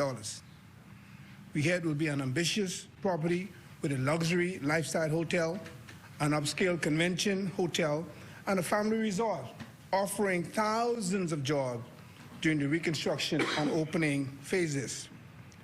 The people of Central Grand Bahama and the island at large are hopeful that this venture is successful, because if the government is successful, Freeport is successful, and everybody wins. No, everybody is successful. As you all will hear me point out almost every time I come into this honored house, governments are continuous. I can't give enough yard. The former administration made a difficult and prudent decision, and we criticize, to purchase the Grand Lucayan property in order to save the dozens of jobs tied to the resort and ultimately preserve the integrity of the assets. Madam Speaker, had we not purchased this hotel when we did, it would have fallen into disrepair and perhaps would have wasted away like the Royal Oasis and Princess Hotel. Can you imagine the Grand Lucayan being only a distant memory of the good old days like we regard the International Bazaar property? The property, in no doubt, would have depreciated tremendously. Now we bought the resort for $65 million, and it's being sold for $100 million. That's a $35 million difference in recovery. So kudos to the government of the Bahamas. We await to see how this move, that's my story and I'm sticking to it. We await to see how this move will pan out for the Bahamian people, and hope that this, along with other projects, such as the Carnival Cruise Port, that was also pushed and started under the previous administration, will breathe life back into the beloved second city and the next place I call home. My main place of home is Waterkey. I say I'm on the floor, it's my story and I'm sticking to it. Madam Speaker and colleagues in the Bahamas, we are rapidly approaching hurricane season, and we have to reflect on the issues and the challenges we face with during Dorian. In recent times, we've been discussing climate change in this hallowed parliament. And climate change is real. We are at the forefront of a war that we did not start. You know, as a little boy growing up in Waterkey, I remember when my father and my grandfather and great-grandfather, they were able, and those who grew up on the island around the sea, were able to predict tidal flow by looking at the moon. When the moon is rising, tide is flowing. When the moon is setting, tide is going down. Nowadays, it's difficult. I went to Waterkey the other day, the moon at full height. I thought I had high tide. When I got to my boat, you could scratch match, where the boat was dry. So there's a disconnect right now. So again, and this is being affected by climate change. We must pay attention. Yes, we must pay attention to climate change. One of the things that we did in our last administration, when the former Prime Minister appointed the Ministry of Disaster Preparedness, Management and Reconstruction, we strengthened NEMA, understanding that NEMA is a critical agency. And prior to September 16th, that fateful day, NEMA's assets were strengthened. And I was hoping that the member for Pinewood would have been here to hear part of what I have to say. It is very important right now that Pinewood do an assessment of the assets that we left in place. Critical assets. We were able to secure 12 Wally Rescue medical boats equipped with 40 horsepower Evinrude engines, safety stretchers, life vests, and trailers to ensure that should the need arise again, we don't have to go to private citizens to borrow their jet skis or whatever. We have Wally boats that we were able to acquire with assistance of the U.S. Embassy, Northern Command in particular, and I must single out Commander Kevin Self, who's now retired, who was very instrumental in us getting those assets. Emergency relief supplies were stored in all of our warehouses, one at Coral Harbor, a second one in Great Inagua, and a third one in Hawksville and Grand Bahama. An assessment needs to be done, considering that we are at this critical stage. Ensure that those engines are serviced, those boats are ready to go in the event that they are needed. Handheld devices were acquired, Motorola handheld device that was a part of our national trunking system to allow for effective communication across the board.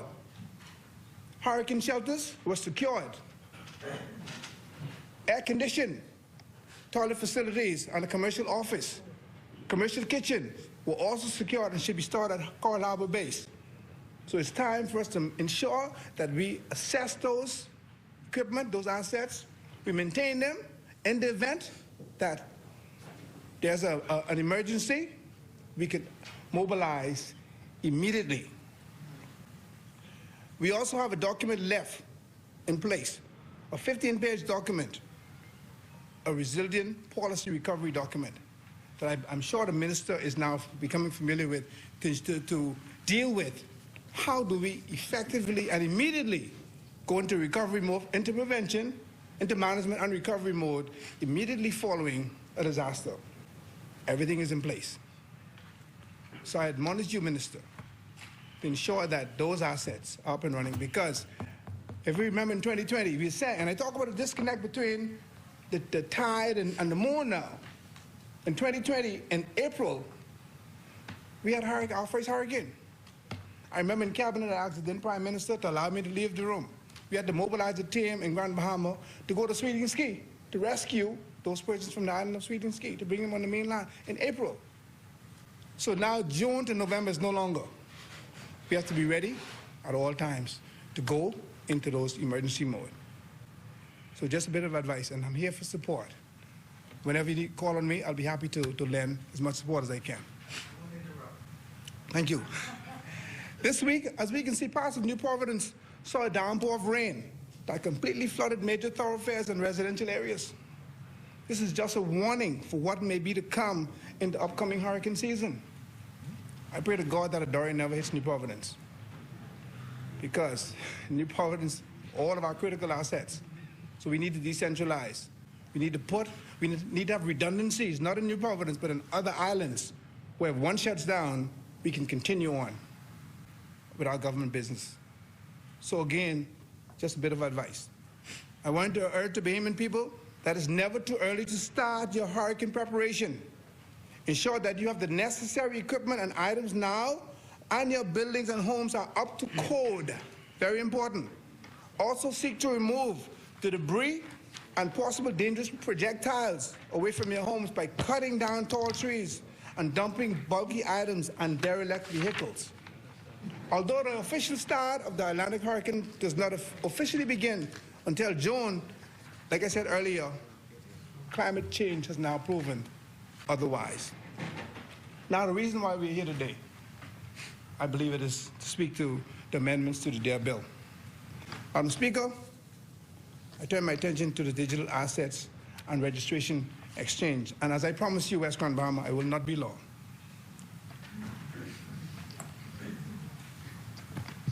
(2022) currently up for debate, in which we have no objection, as was stated by the leader, and was stated by East Grand Bahama. We fully support. However, the record must reflect that this is simply again, I know you don't like for me to say this, but it's the truth, copy and paste move by this New Day government.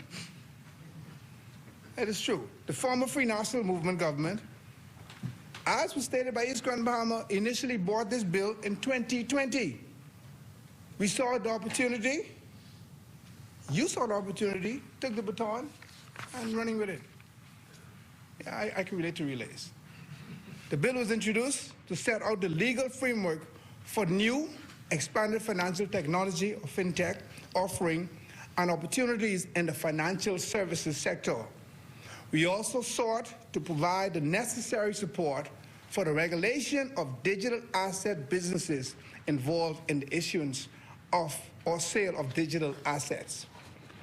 We knew we wanted to provide Bahamians with much-needed avenues to new industries and laid the groundwork for sound investor protection standards. Now, we see that this New Day government hosting global cryptocurrency and technical conferences and heralding digital assets as the next best thing for the Bahamas. And because we once again believe in the ability of the Bahamian people to excel at every opportunity provided to them, the official opposition hopes for nothing but success. This amendment, this amendment bill is nearly taking the baton to the next leg of the race. And you know, the third leg was my favorite leg. And you're taking the baton and you're running with it. We are here to cheer you on, tell you to run like hell. By amending the act, this will allow for a much-needed wall of security as we seek to expand the digital offering and business in the Bahamas and ensure that the proper safeguards are in place to protect the industry. This bill will provide for the Commission to implement systems to identify any person who is not registered under the Act and who is carrying on, involved in, or purporting to carry on or be involved in digital assets business. We know, Madam Speaker, how important it is to ensure our global standing of financial reporting and protection meets and surpasses international best practices. Like our leaders say, they're going to be coming after us, so we want to make sure that we're above board. Every T's are crossed, every I is dotted. The administration made it a priority to keep the Bahamas in good standing with international financial regulators. Madam Speaker, this additional piece of legislation sets to guide the critical steps in the country's move to capitalize on the global digital market. I cannot underscore it enough, Madam Speaker. This administration continues to enjoy the spoils of the arduous work of the previous administration. And I think someone said it earlier, referred to Mr. Prime Minister Hubert Ingram, some sow and some reap. But government is continuous. But we understand and acknowledge that governments are continuous and we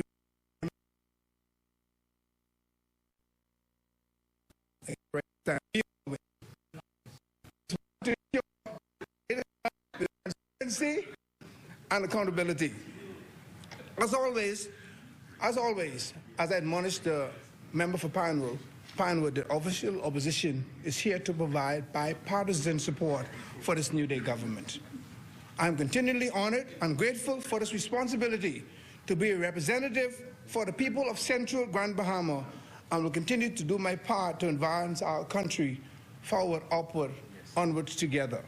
And before I take my seat, let me once again thank the member for East Grand Bahama, along with the member for Port Charlotte, for advocating on behalf of my family in Waterkey to ensure that we get the dock and to ensure 12 solid votes.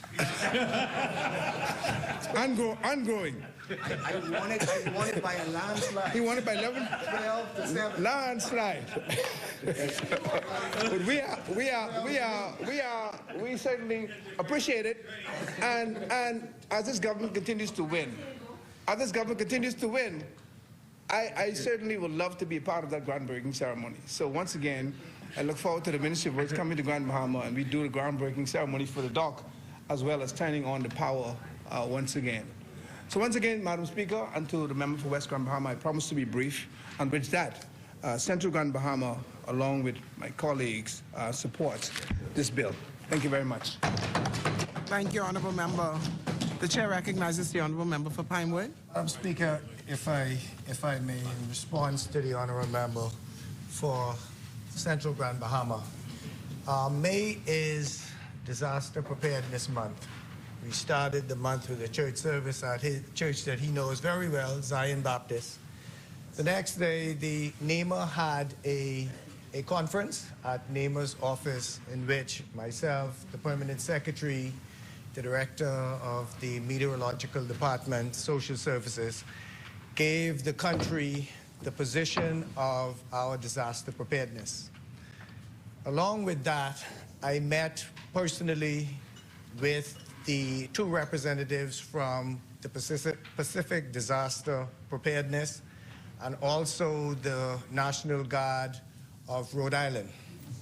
We were provided with information and updates of the hurricane season and also the pledge of the U.S. government and their willingness to assist in the event of a hurricane disaster. Apart from that, Madam Speaker, the Captain Stephen Russell, who would be the director of NEMA, provided an update of the preparedness of NEMA for the upcoming hurricane season. He briefed not only myself and the Disaster Reconstruction Authority, but also the Prime Minister on the state of the Bahamas preparedness. Along with Captain Russell, the advisory committee to the Prime Minister on disaster preparedness have met with myself and a report as to the state of disaster preparedness. With specifics to Grand Bahama, we had two representatives from the Disaster Reconstruction Authority in Grand Bahama yesterday, inspecting our warehouses there and also inspecting a new, bigger warehouse with regards to the inventory of blankets, searchlights, generators, all of those things are going on right now to test our preparedness in the event of any peril or hurricane. I hope that the member from Central Grand Bahama and Madam Speaker, moving forward, I have no problems at all as we move throughout this month and during this hurricane season to apprise members of the opposition who would like to sit in on these meetings so they could be assured of the position of disaster preparedness. All I would need is my classmate to reach out to me or my client who sits next to him who wants to be apprised of what's going on with the state of disaster preparedness in the country. Thank you, Madam Speaker. Thank you, Honourable Member. As many? The chair recognizes the Honourable Member for Freetown. The chair recognizes the Honourable Member for West Grand Bahama. The member for Freetown will be the next speaker on this bill. But Madam Speaker, I move now for the suspension for lunch to return at 3 o'clock this afternoon. Is there a seconder? Thank you, honourable members. It has been moved and seconded that the business of this House be suspended until 3 p.m. As many are in favor will remain seated. Those opposed will stand. The motion is agreed. The business of this House stands suspended until 3 p.m. All right.